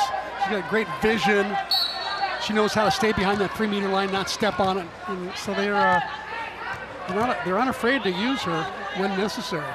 Here's Bailey Choi. That one tickles the tape and then taps the Terraflex. An ace for Bailey Choi. Her serve has been devastating so far this weekend. And there is Bailey Choi's younger brother, Eleu, who is going to be a member of the University of Hawaii men's volleyball program. Getting some TV is he camera shy, or what do you think, Camilla? Well, he's having fun either way. Slide. Jacobson dug up along the back line by Van Sickle. Choi facing the net, sets up Yosia, and she gets the touch. Maureen Yosia just has a knack. And there's going to be a debate here between the San Diego coaching staff and Kylie Kimura. I'm not sure what they're arguing, at least from our vantage point. We got a pretty good one where we're sitting, C-Mac. A clear touch off the block, it appeared. Well, I think Jacobson was saying that either Bailey Choi or attacker crossed under the center line and caused a violation there. No call, so Hawaii have a little bit of breathing room here. 20 serving 17. The pass there by Benbow. Fayad the dink. And that's going to be a double hit called against Noreen Yosia. Yosia is going to argue that the first touch came on the block attempt. If that's the case, then she would be allowed to get the first official touch of the side up off the ricochet. And now we're going to have a conversation between Kevin Cole and Kylie Kimura. This is one of those that could result in a redo. I agree. This could be a redo. Kylie Kimura quick to help Kevin Cole make a distinction about whether or not the first touch was as a blocker by Noreen Yosia, or whether she was a digger. It's a play over. They will play it over. And a big call there. As again, the double hit would have given San Diego the point. They would be within 2, but I think Noreen Yosia making a good point. Yeah, Noreen Yosia was coming on the way down. She had not landed yet, so she was still an active blocker. Therefore, she gets 2 touches. Did look awkward. I can understand sort of from the official standpoint why it kind of looked like a potential violation, but via the replay, certainly you'll see still a blocker on that initial contact. Yeah, that's the correct call. Not that that's going to satisfy Jennifer Petrie in any way, shape, or form. I like the way Kylie Kimura stepped in, went to Kevin Cole quickly and said, you know, here's what I saw. I saw Noreen Yosia still coming down from the block, and so it was not an illegal double touch. Yeah, she's shown a cool control over there as the R2 the last couple of evenings. Here's Fayad, had to go lefty because the set tight to the net, and then they go ping pong match above the tape.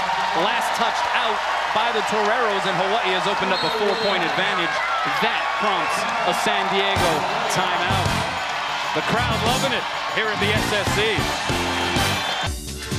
Enjoy the behind-the-scenes look at the alleyway eateries in Japan and Hawaii, as well as the iconic foods that make up our local lifestyle on the Yokocho and Wigo Eat series, December 9th through 13th at 8 p.m. only on Spectrum OC16. Well, a packed house once again here at the Stan Sheriff Center. Some of them celebrating the birthday of that guy right there, assistant coach Kaleo Baxter.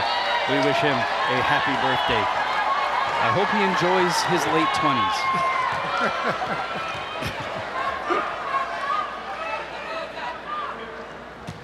Served by Choi out of the timeout. Slide, that's Jacobson. Oh, she put a heavy beating on it, but a great dig by Okino. Another pitter-patter competition at the net, and Hawaii now in transition. You'll see a block, but she saves it herself. Outside it goes to Ross, the touch shot. Fayad chases down the first touch.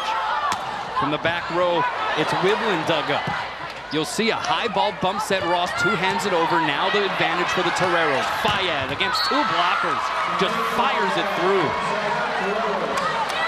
Hawaii had the advantage that whole rally, but San Diego was so tough. A never say die kind of a defense. They just keep scrapping it. They're in every play. Jacobson with a terrific kind of awkward play at the beginning of that rally. 18 serving 21. Here it comes from Fayad into the net.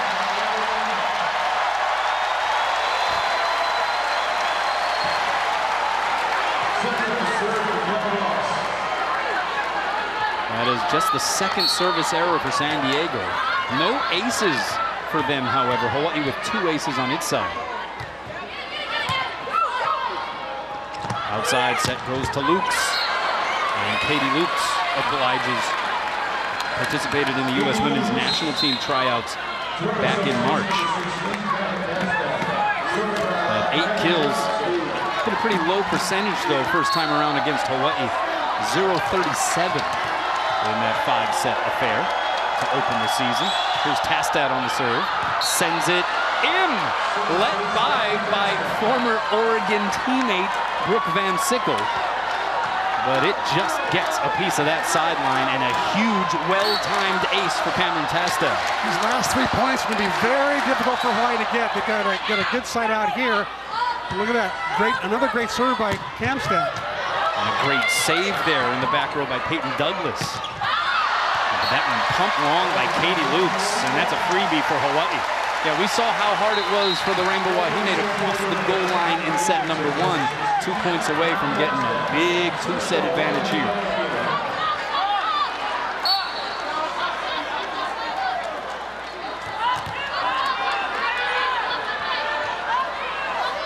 Here's Okino, 23 serving 20, just gets it above the tape. Lukes through the double block, lay out, one-handed save, Rossi. And a free opportunity here for the Toreros. What do they do with it? They go outside, Lukes by the double block. And Rossi couldn't get there on the second touch. Wow, Katie Lukes just throwing fireballs from the outside pin. She really is. He's got it going on. Look at Rossi with a one-handed save there to keep it alive, and Okino saves, and then Lukes is just on, as you say, on fire. 21 serving 23. Newsom, one of their better scoring servers behind the line. Here's Van Sickle up the ladder. And a net violation called against the Toreros. That's Froling coming into the twine.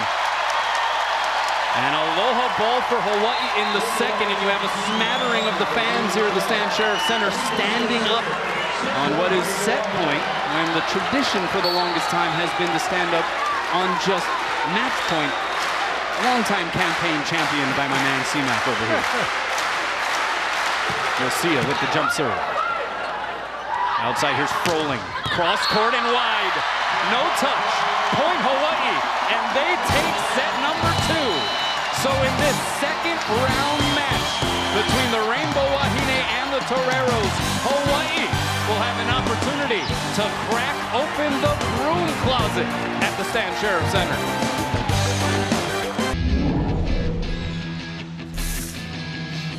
Welcome back. Let's take a look at the McDonald's match statistics. Hawaii up 2-0, C-Mac.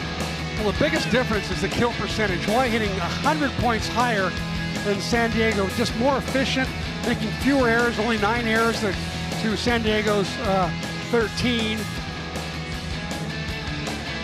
And digs about even. The real highlight on the digs, boy, I'll tell you, how about Rico Aquino in set number 2? 1 dig in the first set. 11 digs in the second set. I think we're going to get to see some of them here, maybe. It might be a highlight, Rika highlight show coming up. Oh, I like the premonition here on what's coming here in some of our production elements. But you're right, Hawaii behind defensive play like what we have seen from Rico Aquino, scrambling, keeping the ball off the Terraflex. They couldn't have asked for much more throughout those first 2 sets. Well, she does great. Look at it. She keeps the ball on her own side of the net. A lot of people will stand straight up and they'll dig the ball over the net to the opponent. She does a pretty good job of keeping the ball on her own side of the net so her setters can run a play. And how about only 2 aces by Hawaii are on, the knuckleballer for the MLB, Bailey Choi. It just drops out and she picks up a couple aces. A great strikeout pitch from the service line for Bailey Choi. But yeah, Robin Amo has to be pleased with the way her team has played, and they continue to fend off the runs that San Diego has made to get back in the mix. They even tied that second set at one point, and the Rainbow Wahine able to create some space and finish the deal. I'll tell you this, Kanoa, I'm sure Robin Amo told her team between sets 2 and 3. Pretend like it's the first set. Do not get too cocky about what just happened, being up 2-0. Okino bumps it to Helvig off the block. Good cover there by Van Sickle. Back row set, it's Rossi, and Benbow the up. Fayad from the back row able to get the point for San Might have been Diego. an out ball, but I think Ross might have taken an out ball. Now, Robin Amo, it should be said, did not have the team retreat all the way to the locker room between sets 2 and 3. She brought them back into the hallway just outside of the lower concourse area behind the tunnel. I think it's a good idea. It's a real short intermission. Better to keep a hot team hot rather than cool them off in the confines of an air-conditioned locker room. Well, how about the hot hit by Hannah Helvig? That one going off the shoulder of the Torero defender. Actually, Helvig, with all that international experience playing for the national team for Sweden has really paid off. She is calm and cool and collected. Free chance here for Hawaii. Yosia goes backside to Helvig, gets it down again. And Hannah Helvig, the first hitter on either side of the net to reach double figures in kills. She has 10. Yosia knows where her bread is buttered. Go to the heavy hitter Helvig when she's hot. It's buttered in Sweden. 2 serving 1. Short jump serve there by Van Sickle. Slide goes to Turner. And a good job by Ross to get a chunk on that block attempt. Here's Helvig again on that opposite position. She is putting in work. And how about the bump set all the way across court by Rico Aquino? She's not only digging, but she's got some assists going on tonight as well. Rico Aquino, that is her 3rd assist. Yeah, she has turned that bump set either way, either pin, to a bit of an art form here this season. Helvig got that one blocked back. Van Sickle keeps it alive to the net. Igini gets it down. Another highlight reel moment for this Rainbow Wahine squad. You know, they're just so quick. They battle so hard. They play to the last ball drops. You gotta love their passion for the game and their perseverance on every rally. I mean, nobody celebrates quite like Amber Igini. Slide goes to Turner. And with very little resistance at the net. That'll quiet the crowd. Lauren Turner, nice swing there. So 2 serving 4 here early on in set number 3. Hawaii taking the first 25-23. Taking set 2, 25-21. A lot of volleyball left here in this round 2 matchup. Rossi on the delayed set that time. She kind of pulled her inward towards the middle of the net area. You'll see her on the set and Rossi obliging. It's almost what they call a tandem, one player on top of another player. Rossi snuck in there to take a different set other than that same set to the outside, the 4 set. It's becoming very easy to block. Right side. The block was up. I'm not sure if Luke's swing. It did get a piece of that block, but Luke's able to get it down on the Hawaii side for the point. Rossi did not quite get over the net on that one. That's how there's space between Rossi's hands and the net. Luke's yet another kill. Number 9. 3 serving 5. Hawaii out of system here. High ball bump set goes to Ross. 2 blockers up. Good dig there by Benbow, but it goes over the net. So Hawaii on the attack. Here's Helvig, winds up, uncoils, and a layout save in the back row. Fayad the dink shot. Sliding save there by Yosia. Back bump set to Ross from Okino. A work of art again. Well, I'll tell you, Okino will be the first one to say, I did not mean to set that ball to the 9-foot line. She'll be the first one to say that. She'll take the assist anyway, but how about Rossi being aggressive from the 9-foot line? Love that play. 6 serving 3. Hawaii hitting 500 here to start this 3rd set. Same percentage as San Diego, except Hawaii with 6 kills, San Diego with 3. Right side, big swing by Froling, and she's able to tool the block. San Diego, the West Coast Conference champions for the 11th time, 5th time this decade. Well, you know, that was a great shot by Grace Froling. Normally she's been going cross court, so Hawaii moved their block in. She noticed that, and so she went back down the line where there was space. Did a nice job of tooling the line blocker. Good two-hand pass there by Ross. Middle set goes to Williams. Block got a piece. So right side set goes to Froling. Soft touched it, blocked back, rattled around. Froling another swing, and it's tapped back over by Yosia. Froling a third time. She two-hands it over. Ross plays it along the sideline. Yosia jumps up and soft touches it past the block. And a good save there by Fayad. Froling blocked back, and a net violation against Hawaii. And that's going to be a point for San Diego. Hard fought. Yeah, I think Noreen Yosia got into the net that time, but what a rally. Hawaii ranked 18th in the latest AVCA poll. San Diego 20th. Just to add to the similarities between these programs. Hawaii the 12th seed though here in the NCAA tournament as Yosia gets denied. Turned back by Froling. Froling, who again didn't play the first time around. She was sort of eased into her role this season because she's a freshman. A pleasant surprise certainly in terms of her expeditious development for Jennifer Petrie and company. Here's Ross on the opposite side, went line, missed it wide, no touch, and just like that, San Diego jumps in front, a 4-0 Torero run, and we are going to have our first Jolie Rasmussen sighting here at this juncture of set number 3. 19 kills on August 30th against this San Diego team. She'll be facing a different end blocker though in 6'5" Grace Froling. See if she can help Hawaii get out of this rotation. Yeah, hit 390 in that season opener. Middle set, Williams laying the smackdown. Great set from Bailey Choi. I think everybody in the gym was thinking the ball's going to be set to Rasmussen on the outside because she got subbed in, but you know what? It's a great pass, and Sky Williams up early on that one. No block. And we saw the numbers against Northern Colorado last night for Rasmussen, making her return after missing action. Was injured in the 7th match of the season. First appearance since September 12th. And how about that? Rika Okino, the magician on the save, and Brooke Van Sickle finishing the play. So Hawaii won that rally with 2 left hands. A one-handed left-handed dig by Rika Okino, and a left-handed tip over by Brooke Van Sickle. Go figure. There's one left hand, and there's the other left hand. Great reaction to the facial expression of Rika Okino.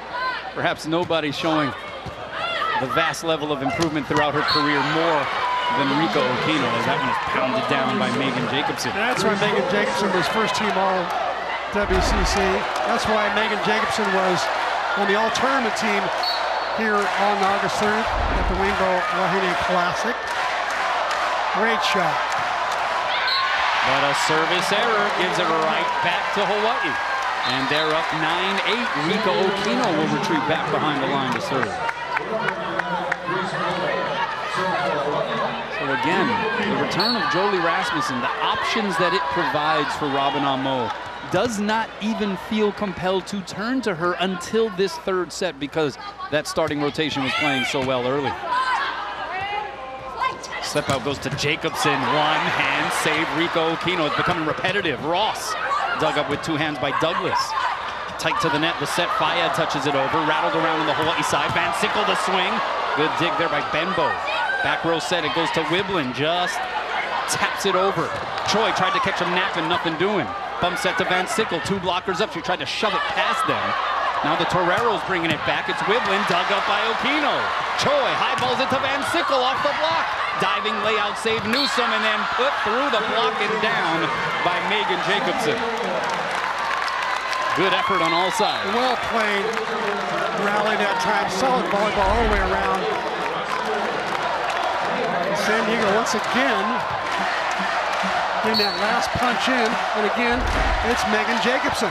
Tied for the 5th time already in this 3rd set. San Diego playing for their season. Down 0-2. Right side, it's Jolie.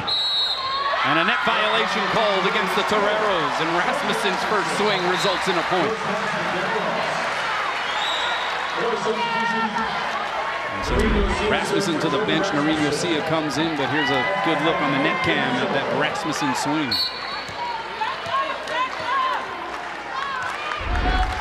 And Noreen to serve. It's a good one. Good handle there by Bembo off of one leg. It's Jacobson, deep corner and in. She was really living up to her #7 in the country kill percentage reputation. Jacobson now hitting almost 400, 8 kills. Tastad the serve. Floats it deep. The pass there by Ross. Middle set. Igidi slams it home. And they're trading blows again here in this middle portion of set 3. Better connection that time. Ball set higher for Igidi. She likes it a little higher. She'll chase it. Largest lead for Hawaii in this third set was 3. We have been tied 6 times. Oh, on the second touch, the swing by Anna Newsom. She is, her reputation, one of the more offensive-minded setters, and being a southpaw, it's quite an advantage. The first time we've seen her bust this out tonight, though. Yeah, she's actually, that's her 3rd attempt. I think the others were not that left-handed swing like that. That was impressive, to say the least. And here she is now with the serve. Oh, and it's an ace. Ross unable to handle it, and San Diego jumps ahead, 12-11. Robin Amo will take a timeout. Doesn't like what she is seeing transpire here the last few sequences. We'll take a break as well. Welcome back. Let's check out the first Hawaiian Bank top 3. We're looking at all-time NCAA Division I winning percentages.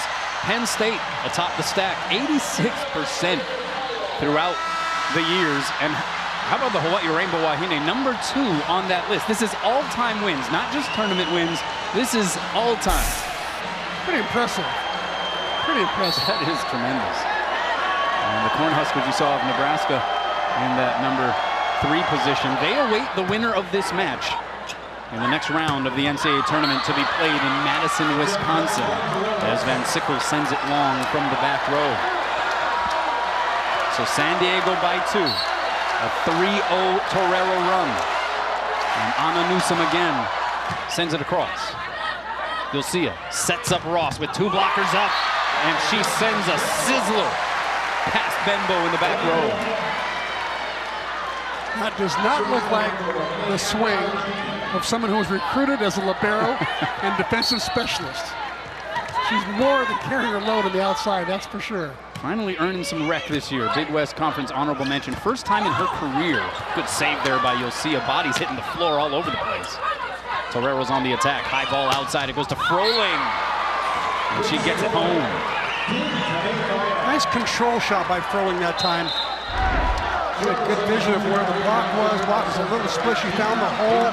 Just eased up and hit a little soft one in the middle. Smart shot. 10th kill for Froling, so the 2 conference freshmen of the year. Froling on the side of San Diego, Helvig on the side of Hawaii, the only players in double figures in kills so far this evening. Yosia in the set, goes backside to Helvig. Great layout save by Newsom. Free chance coming here for the Bows. Yosia again goes to Hana, off the fingertips of the block. The up there by Newsom, bump set.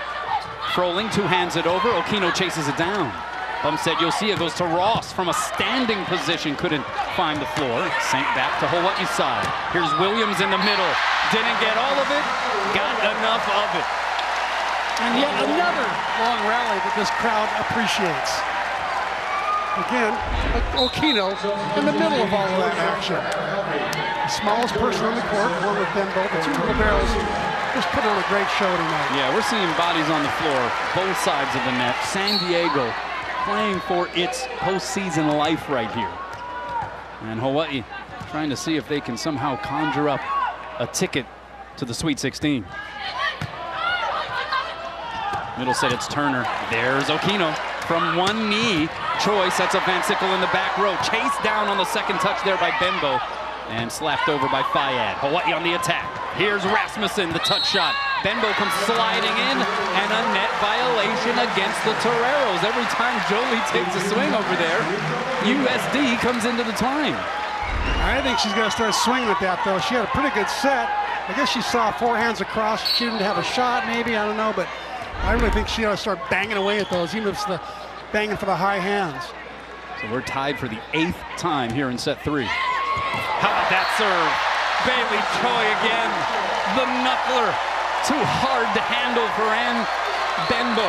Dad Barney in the hat, like that one.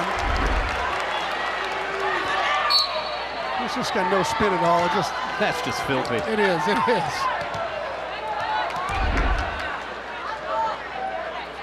Marnie, credited with being Bailey's first real volleyball coach throughout her youth. And Fayad sends it long, no touch up front. And Hawaii up 2. They have put together 4 straight. Bailey Choi just beasting from behind the service line. We are going to have a timeout by Jennifer Petrie, and the Toreros will take a break as well. Hawaii up 2. Take your internet with you. Spectrum Internet customers get free unlimited access to over 4,000 Wi-Fi hotspots across the islands. And of course, one of those hotspots right here, the Stan Sheriff Center, a particularly hot spot this evening with a huge crowd once again for the second consecutive night. How about Rika Okino? Set 1 dig since then, 17, and many of them have been mesmerizing by nature. Another tough serve. Froling blocked and roofed. Sky Williams saying,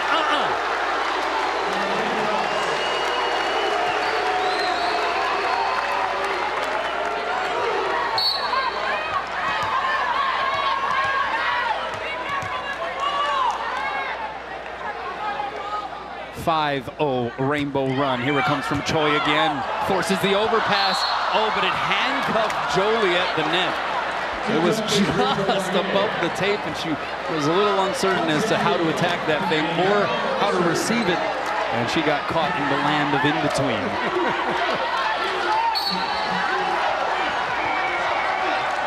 So a break there for the Toreros.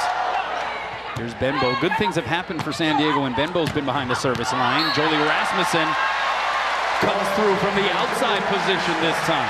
Jolie Rasmussen, again, missing so many matches throughout the year after getting injured back on September 12th against West Virginia. Has made her return here this weekend. Important, you think, for Robin Amo? Not just to help spark things in this third set, but just to get Jolie some action as they consider possibly moving forward here in the tournament. Absolutely. You know, she came back very slowly because remember, she's had 2 ankle injuries on one side and 7 on the other, so she's being extra cautious in how she came back. Out serve. And a big break there for the Bows. They're up 3, 19-16, and it is becoming now or never time for the Toreros. Loose in front row right now. Hawaii's got to be careful on tight passes for Newsom to start taking over. Okino into the net.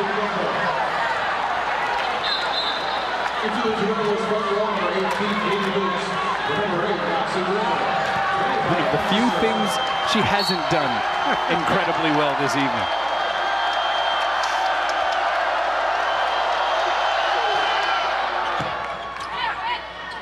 Right side, here's Rasmussen through the block and down. Jolie with 4 kills. Matches her output from last evening's match. Remember, she had 19 of those in August. Now she's just having those. She's playing 6 rotations then. She's only playing, look how happy she is. She's only playing 3 rotations now. And only playing half a set. Oh, how good it must feel to be back in the mix, back in action, Jolie Rasmussen. Jacobson off of 2 feet. Good save there by Yosia, and then a mishandle on the set by Amber Igidi. We have seen her come through on those assists in other instances. That time, though, it jostled around in the palms. She takes a lot of pride in the ability to set the ball and play defense. That time, didn't work out. Official attendance numbers just under 7,000 through the turnstile. Yosia high and away to Helvig. Caught the fingertips of the block, the save by Fayad. Cross court it goes to Lukes. It'll be played back. Right side, here's Van Sickle. Cross court and in. A little too hot to handle for Jacobson. It's Van Sickles, Gary and Lisa. Here's Gary. former Rainbow Warrior player in the 80s, mid-80s. That's right. Played from 88 to 90. Mom Lisa played at Hawaii Pacific University and also professionally in Argentina. Here's Turner on the slide. Right there is Okino. Ross uncorks one through the block and down. And Hawaii has opened up a 4-point advantage. And a timeout signaled by San Diego. Largest lead of this third frame for the Rainbow Wahine. Once again, these will be the 3 hardest points of the night for Hawaii to earn. It's not going to be easy going down the stretch, that's for sure. Well, the Rainbow Roofing Company has once again punched in for an evening's work here against San Diego. 6 blocks so far tonight. Nick got 7 blocks tonight.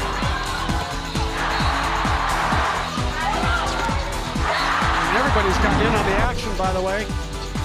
Skylar Williams a couple. Helvig 3. There you see, this is updated, including tonight's work. The total team blocks as we bring you the Akamai Roofing Report. Let's check in while we have a break with Ryan Kalei-Suji. Hey, thanks, Kono. Well, the coaching staff here on San Diego sideline, they've turned from tactics to more motivational. Right now, they're telling their team, look at how hard you're having to work for just 1 point. 1 point. All of the defense, all of the rallies that are going on, just to get 1 point. You have to keep scratching. You have to keep going. We didn't think it was going to be this hard, but we have got to fight. Back over to you guys. You know, Kono, I was going to say in that the roofing report we were talking about, a lot of the fans mainly might be watching this now. They don't know that assistant coach Angelika Ljungqvist, 4-time All-American, promises to do a lap for each one of those blocks, and she hates to run. Yeah. But it's been a motivational tool for Hawaii that she will be out there running to make sure she pays off her debt. Isn't the marathon tomorrow? Maybe she should just do that. Call it even. Catch the greatest plays, biggest blocks, and schedule info by following Spec Sports High on Instagram, Facebook, and Twitter. Out of the timeout, Hawaii by 4. Bump set cross court goes to Lukes, and it'll be returned over the net. Another try here for the Toreros. Lukes, a heavy-handed swing dug up by Okino. She's digging everything. Lukes again is able to flame throw it past the Hawaii block. 3 terrific swings by Lukes, I'm telling you. Those are as good a hits as we've seen this Stan Sheriff Center all year. Finally stopped going cross court, took the line, got the easy point. Well, not so easy, I should say. How about 20 digs now for Rika Okino? Middle set, Aijiri misses the floor wide. Benbow thought about taking a stab at the save, let it by wisely. 2-point differential. And if you're San Diego, this is the server you want behind the line on the Newsom. Goes down the line. Ross pass tight to the net. One hand set to Aijiri, just soft touched it over. Maybe it gotten away with a palm, but she makes up for it with 2 palms. The block right next to Hana Helvig. San Diego bench up, calling that they thought Kevin Cole should have called it. He now is going to give him a yellow card for over-protesting.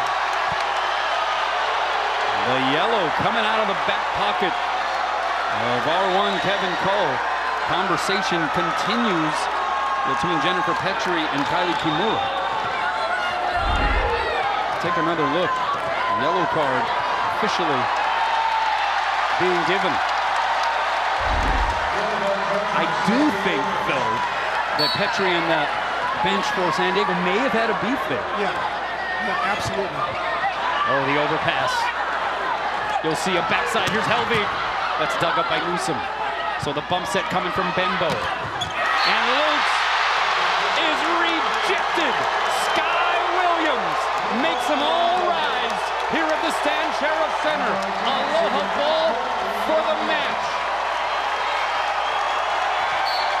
8,000 tickets sold, 7,000 in the building. And Aijiri almost hits her fellow middle, Sky Williams, in the back of the dome. There'll be some comments in the locker room after the match about that, I'm sure. So they will remain standing. It remains Aloha ball. And it is Roxy Wiblin to serve.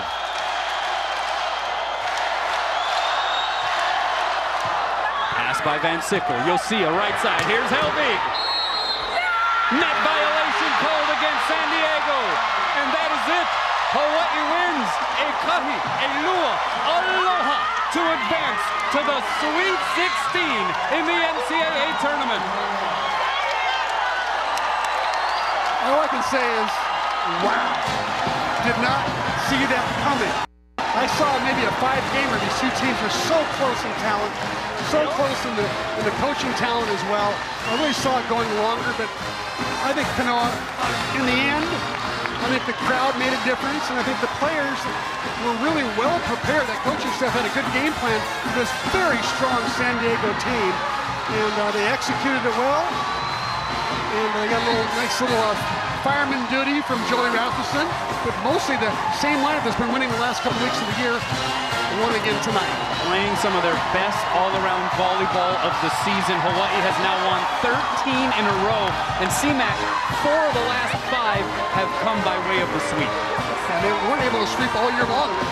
They spent most of the year going 4 and 5, squeaking it out, and all of a sudden now they are really starting to put it together the last 3 weeks. Amazing. Bank of Hawaii presents the players of the match, and there were some fantastic individual performances on both sides.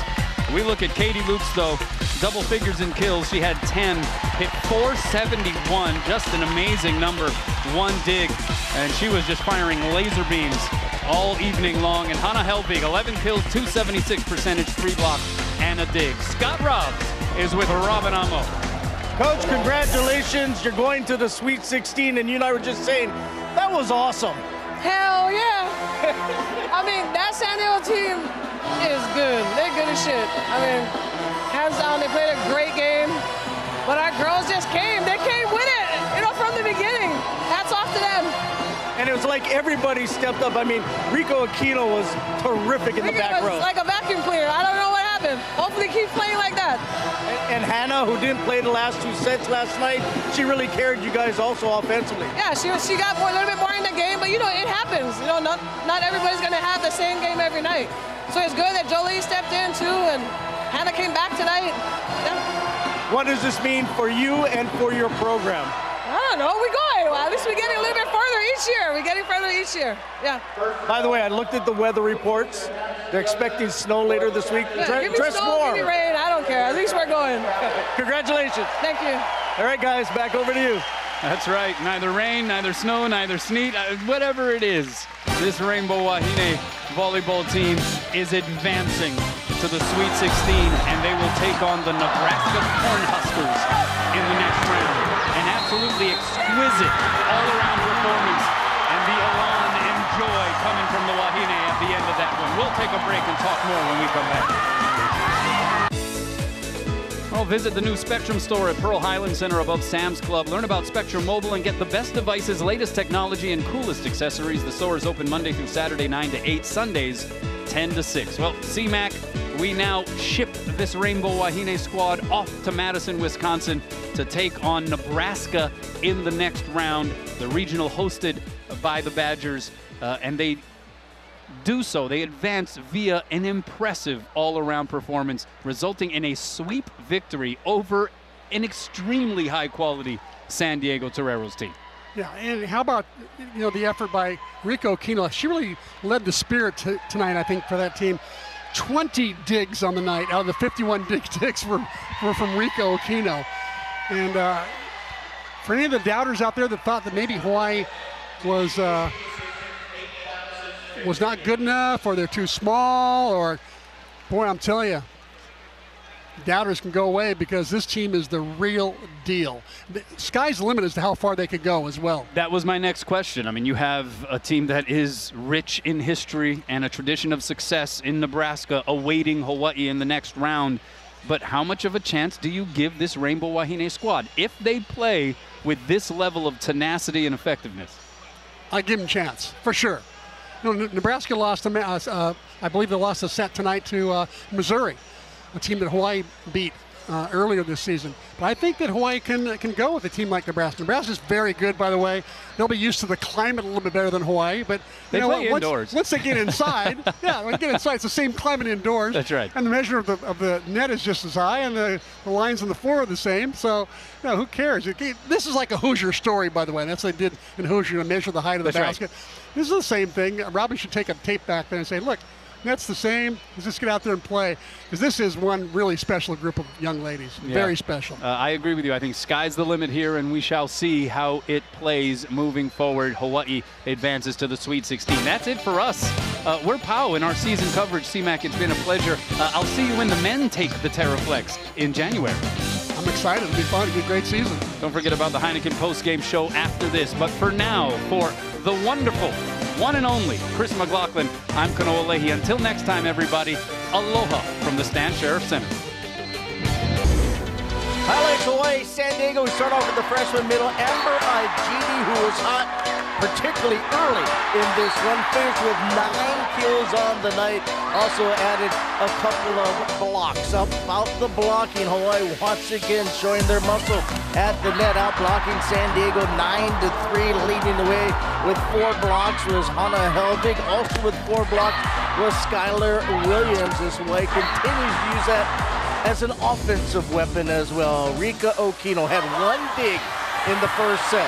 She had 19 digs in the final 2 sets to finish with 20 on the night. She also had 27 receptions without an error. Talking about Hannah Helvig, set out the last 2 sets an evening ago. She was in there all the way tonight, leading Hawaii with 12 kills. She hit 290. We mentioned the 4 blocks, and just had an all-around outstanding night for the Big West Conference Freshman of the Year, as Hawaii wins it in 3, and they're off to Madison, Wisconsin. From Spectrum Sports, it's the Heineken Post-Game Show. Hi, everybody. Thanks for sticking around. It is a Heineken Post-Game Show. Scott, Lisa, and Ryan. And you would think we would learn about this team since day one, that never to predict it. I was really concerned about this match. I mean, very concerned. I never thought in a million years that Hawaii would sweep San Diego tonight, but they did. I knew they were going to sweep. I'm with you. I didn't think that they were going to sweep, that's for sure. I thought it was going to be a little tougher watching San Diego last night and tonight as well. They put up a good fight, but Hawaii was just all in system. They were in what I would call the UC state. Everything they did seemed to turn up right, the unconscious state. Yeah, on a pretty depressing day for UH Athletics, this really turned out to be really not only a great way to finish, but really a great way for this program to really bring their name back into the conversation of being a national contender. I mean, think about the process that this team has got to go to in order to get to a regional semifinal. It has been a long road here for this team, and really happy for the program and its players. But, you know, you're looking down the stat sheet, I mean, some of these numbers are gaudy. To think that Hawaii, if you were to tell me some of these numbers last night, that's what Hawaii would hit tonight, I would say you're crazy, because San Diego just would look like such a tough team. Look at this, Hawaii out-blocking San Diego, 9 blocks to 3. That's incredible. Their hitting percentage at .277 against a team like that. I mean, it really shows how hard this team worked tonight.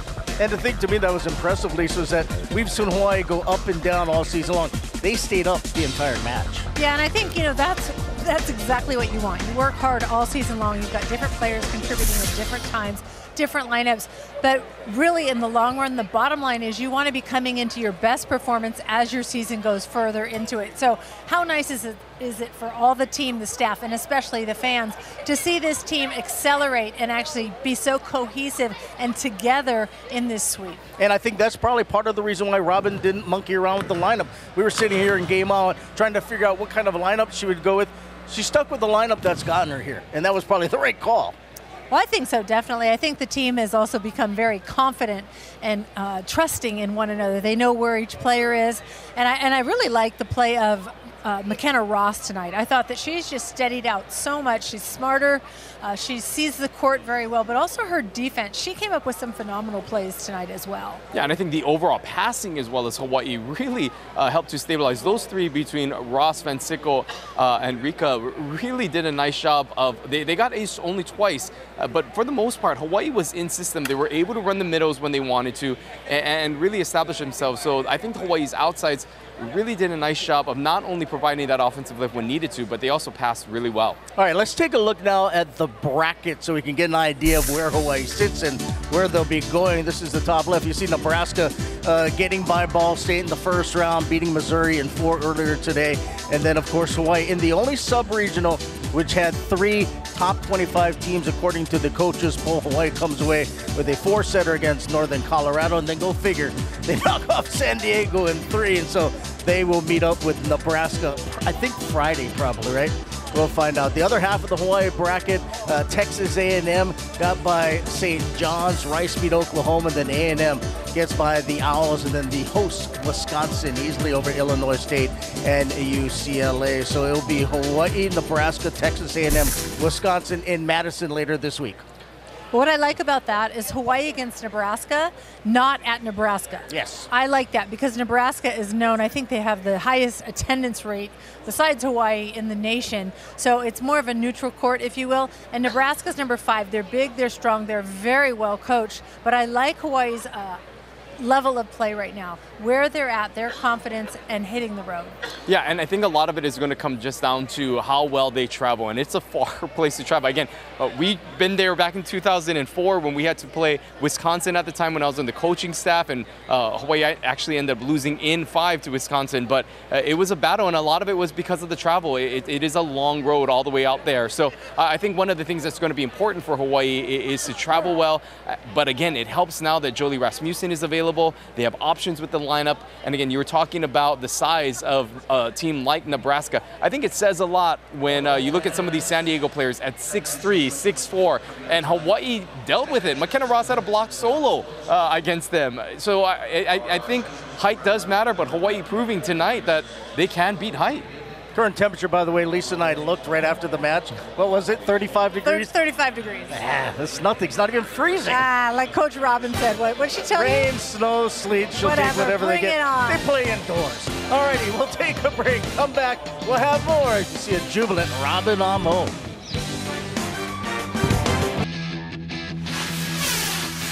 Welcome back to the Heineken Post Game Show. Back at the Stand Sheriff Center where Hawaii has advanced to the regional semifinal, the Sweet 16, and they will take on the University of Nebraska this Friday. We did just take a look, and the semifinals on Friday. The finals are on Saturday for Hawaii in Wisconsin against Nebraska. You know what I thought was really cool? Was that after this match was pow and the players went off the floor, everybody remained, and then they all stood up and started chanting, "Let's go, Bows," kind of like a curtain call at baseball, until the team would come out and take a bow, basically. That was chicken skin. That was, and I think really what the fans are showing is their appreciation and how much they enjoyed such awesome volleyball, so many long rallies, and just the spirit of this team and the aloha that they're sharing and setting them off with that. Yeah, and I think they just got a really good show tonight. Some of those rallies were incredible. I mean, the NCAA has been posting some of the long rallies right now on their Twitter and Instagram handle. I can guarantee you there's going to be a few rallies that are going to be posted there tonight because some of those rallies were insane. And, you know, in talking and listening to the sideline and the coaching staff for San Diego, I mentioned in my sideline report, but they were just saying, we did not think that you'd have to work. Look at how hard you're having to work just for 1 point. It's only 1 point, but you're having to go through multiple rallies. And as we can see, the San Diego players being greeted by the Antis here. Again, another sign of some of the best fans in the world. But, you know, I think it caught them by surprise. They got frustrated at times because Hawaii just kept playing incredible defense in that traditional Wahine style of play. And, you know, last night, obviously, they came out the gates a bit sluggish. 26-24, they won the first. They dropped the second, 26-24. Then they played lights out the final 2 matches, and you guys were talking about it as well. It just took them a while to get the nerves in check. And I think that was good last night for that to happen because they didn't show any ill effects from last night. They came out strong from the beginning. think they did, and I think the biggest thing is going to be moving forward, going up to the mainland, is that they stick together, but that they also start kind of how they're leaving off here. You do not want to get off to a slow start against a Nebraska, that's for sure, because playing catch-up, not on your home turf with the home crowd behind you, although you're saying that the crowd will probably be for them. Yeah, I think at least in the first match against Nebraska, the Wisconsin fans, they're in the same conference, Wisconsin, Nebraska. They don't want to see Nebraska if they can get by who they're going to play, right? Yeah. So I'm sure the majority of the fans will be rooting for Hawaii, but there'll be a lot of Nebraska fans up there. I was going to say, Nebraska fans travel really well, but one of the things that I noticed tonight from the players from the get-go was just there was this feistiness behind them. I mean, we saw players screaming for sets that normally don't call balls, like McKenna Ross was screaming for sets. I saw Rika Okino at one point yell at the setter on the other team after she dug her dump, say, "You're easy." Like, it was insane. They were just, I mean, it was this sort of chip on their shoulder. They were not going to give up. And it was nice to see that. So Amber Igiti, we see her doing that all the time, but it kind of was infectious, and we saw this other swagger to this Wahine team that I had not seen all season long. Is Hawaii the only remaining non-Power 5 school left? There's 16 teams left now, and I'm trying to think if Hawaii is the only one that is not in a Power 5 conference. I think so. I think you might. Yeah, I think you're right. Possibly. I'm not sure. Yeah. Well, we have somebody in the truck that'll let us know. I guarantee you that. How much do you think the crowd played a factor this weekend?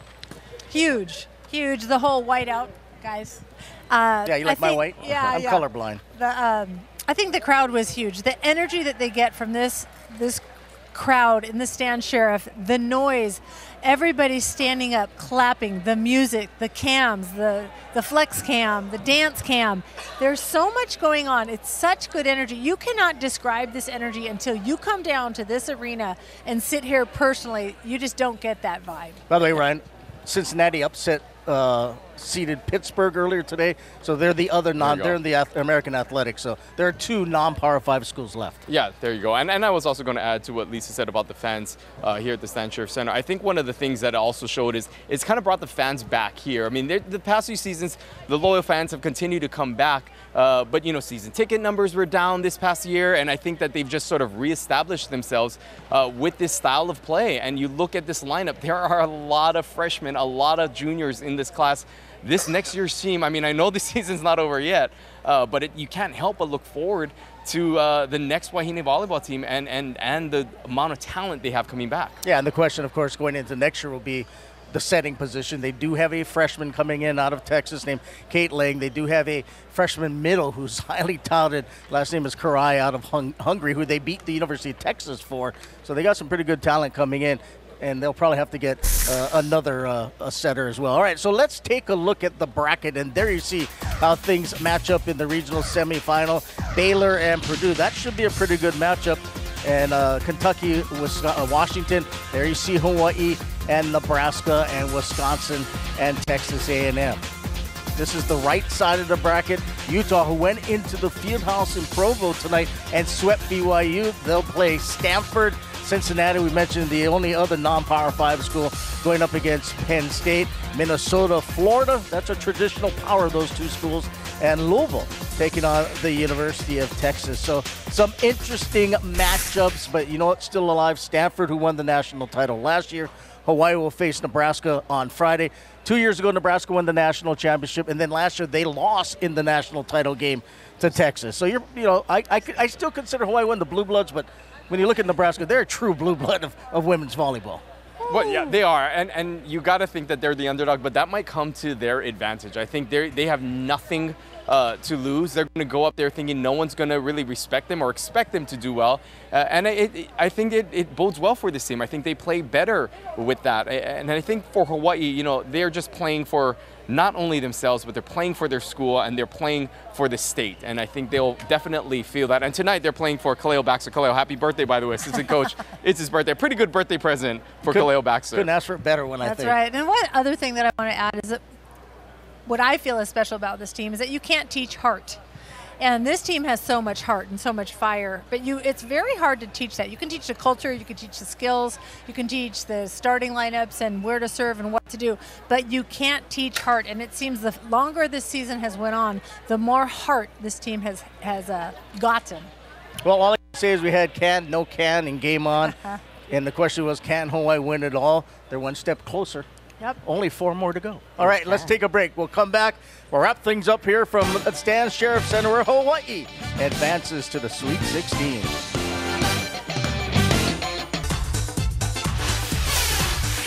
Welcome back to the Heineken Post-Game Show. Well, there you see the final scores. Hawaii wins it in 3 over San Diego, 25-23, 21-21. Hawaii's season continues for the Toreros. It has come to a conclusion, and Hawaii will put up another number somewhere on that banner later on this season, hopefully, as they move on to the regional semifinal beginning on Friday at Madison against the University of Nebraska. For us, this is our final broadcast of Rainbow Wahine Volleyball for this year, and you know, we've watched Robin grow as a coach, and we have watched her program grow along with her. And I think tonight was a big moment for where this program is heading back to.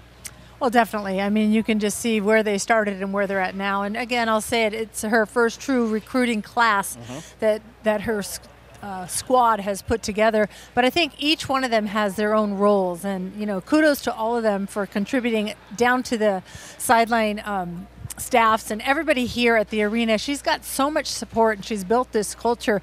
And you see her metamorphosizing herself as well. You see her calming down a little bit more and not just being a little bit more subtle on the sideline. It's just really been great to watch her growth as well as the team's growth. Yeah, there was at one point she told the team, girls, I need you to do one thing. You got to calm down. I don't think she would say that in the first season at all.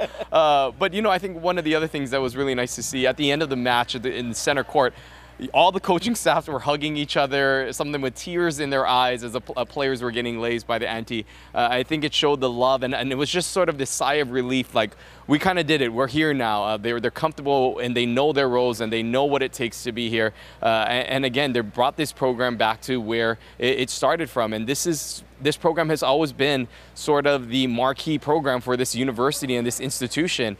With it comes so much tradition and so much history, and I think that's what they really wanted to do, was continue that and bring that back. And tonight, by advancing to the Sweet 16, they certainly did that. Well, let's hope we don't see them back home until sometime later this month, as they, I'm sure, with a ticker tape parade downtown Honolulu. Yeah, that would be awesome. We'll be there for that. The three of us, though, we won't be back until next month when men's volleyball season begins. By the way, preseason #1 team in the country. It should be fun. Happy holidays, guys. Thank you. Have a good one. And that'll do it for us here this evening as Hawaii wins it in 3 over USD. Special thanks, as always, to our Spectrum Sports crew, the best, and I mean the best, in the biz. For Ryan, for Lisa, I'm Scott. Until next time, we bid you aloha and a good evening from the Stan Sheriff Center in Monroe.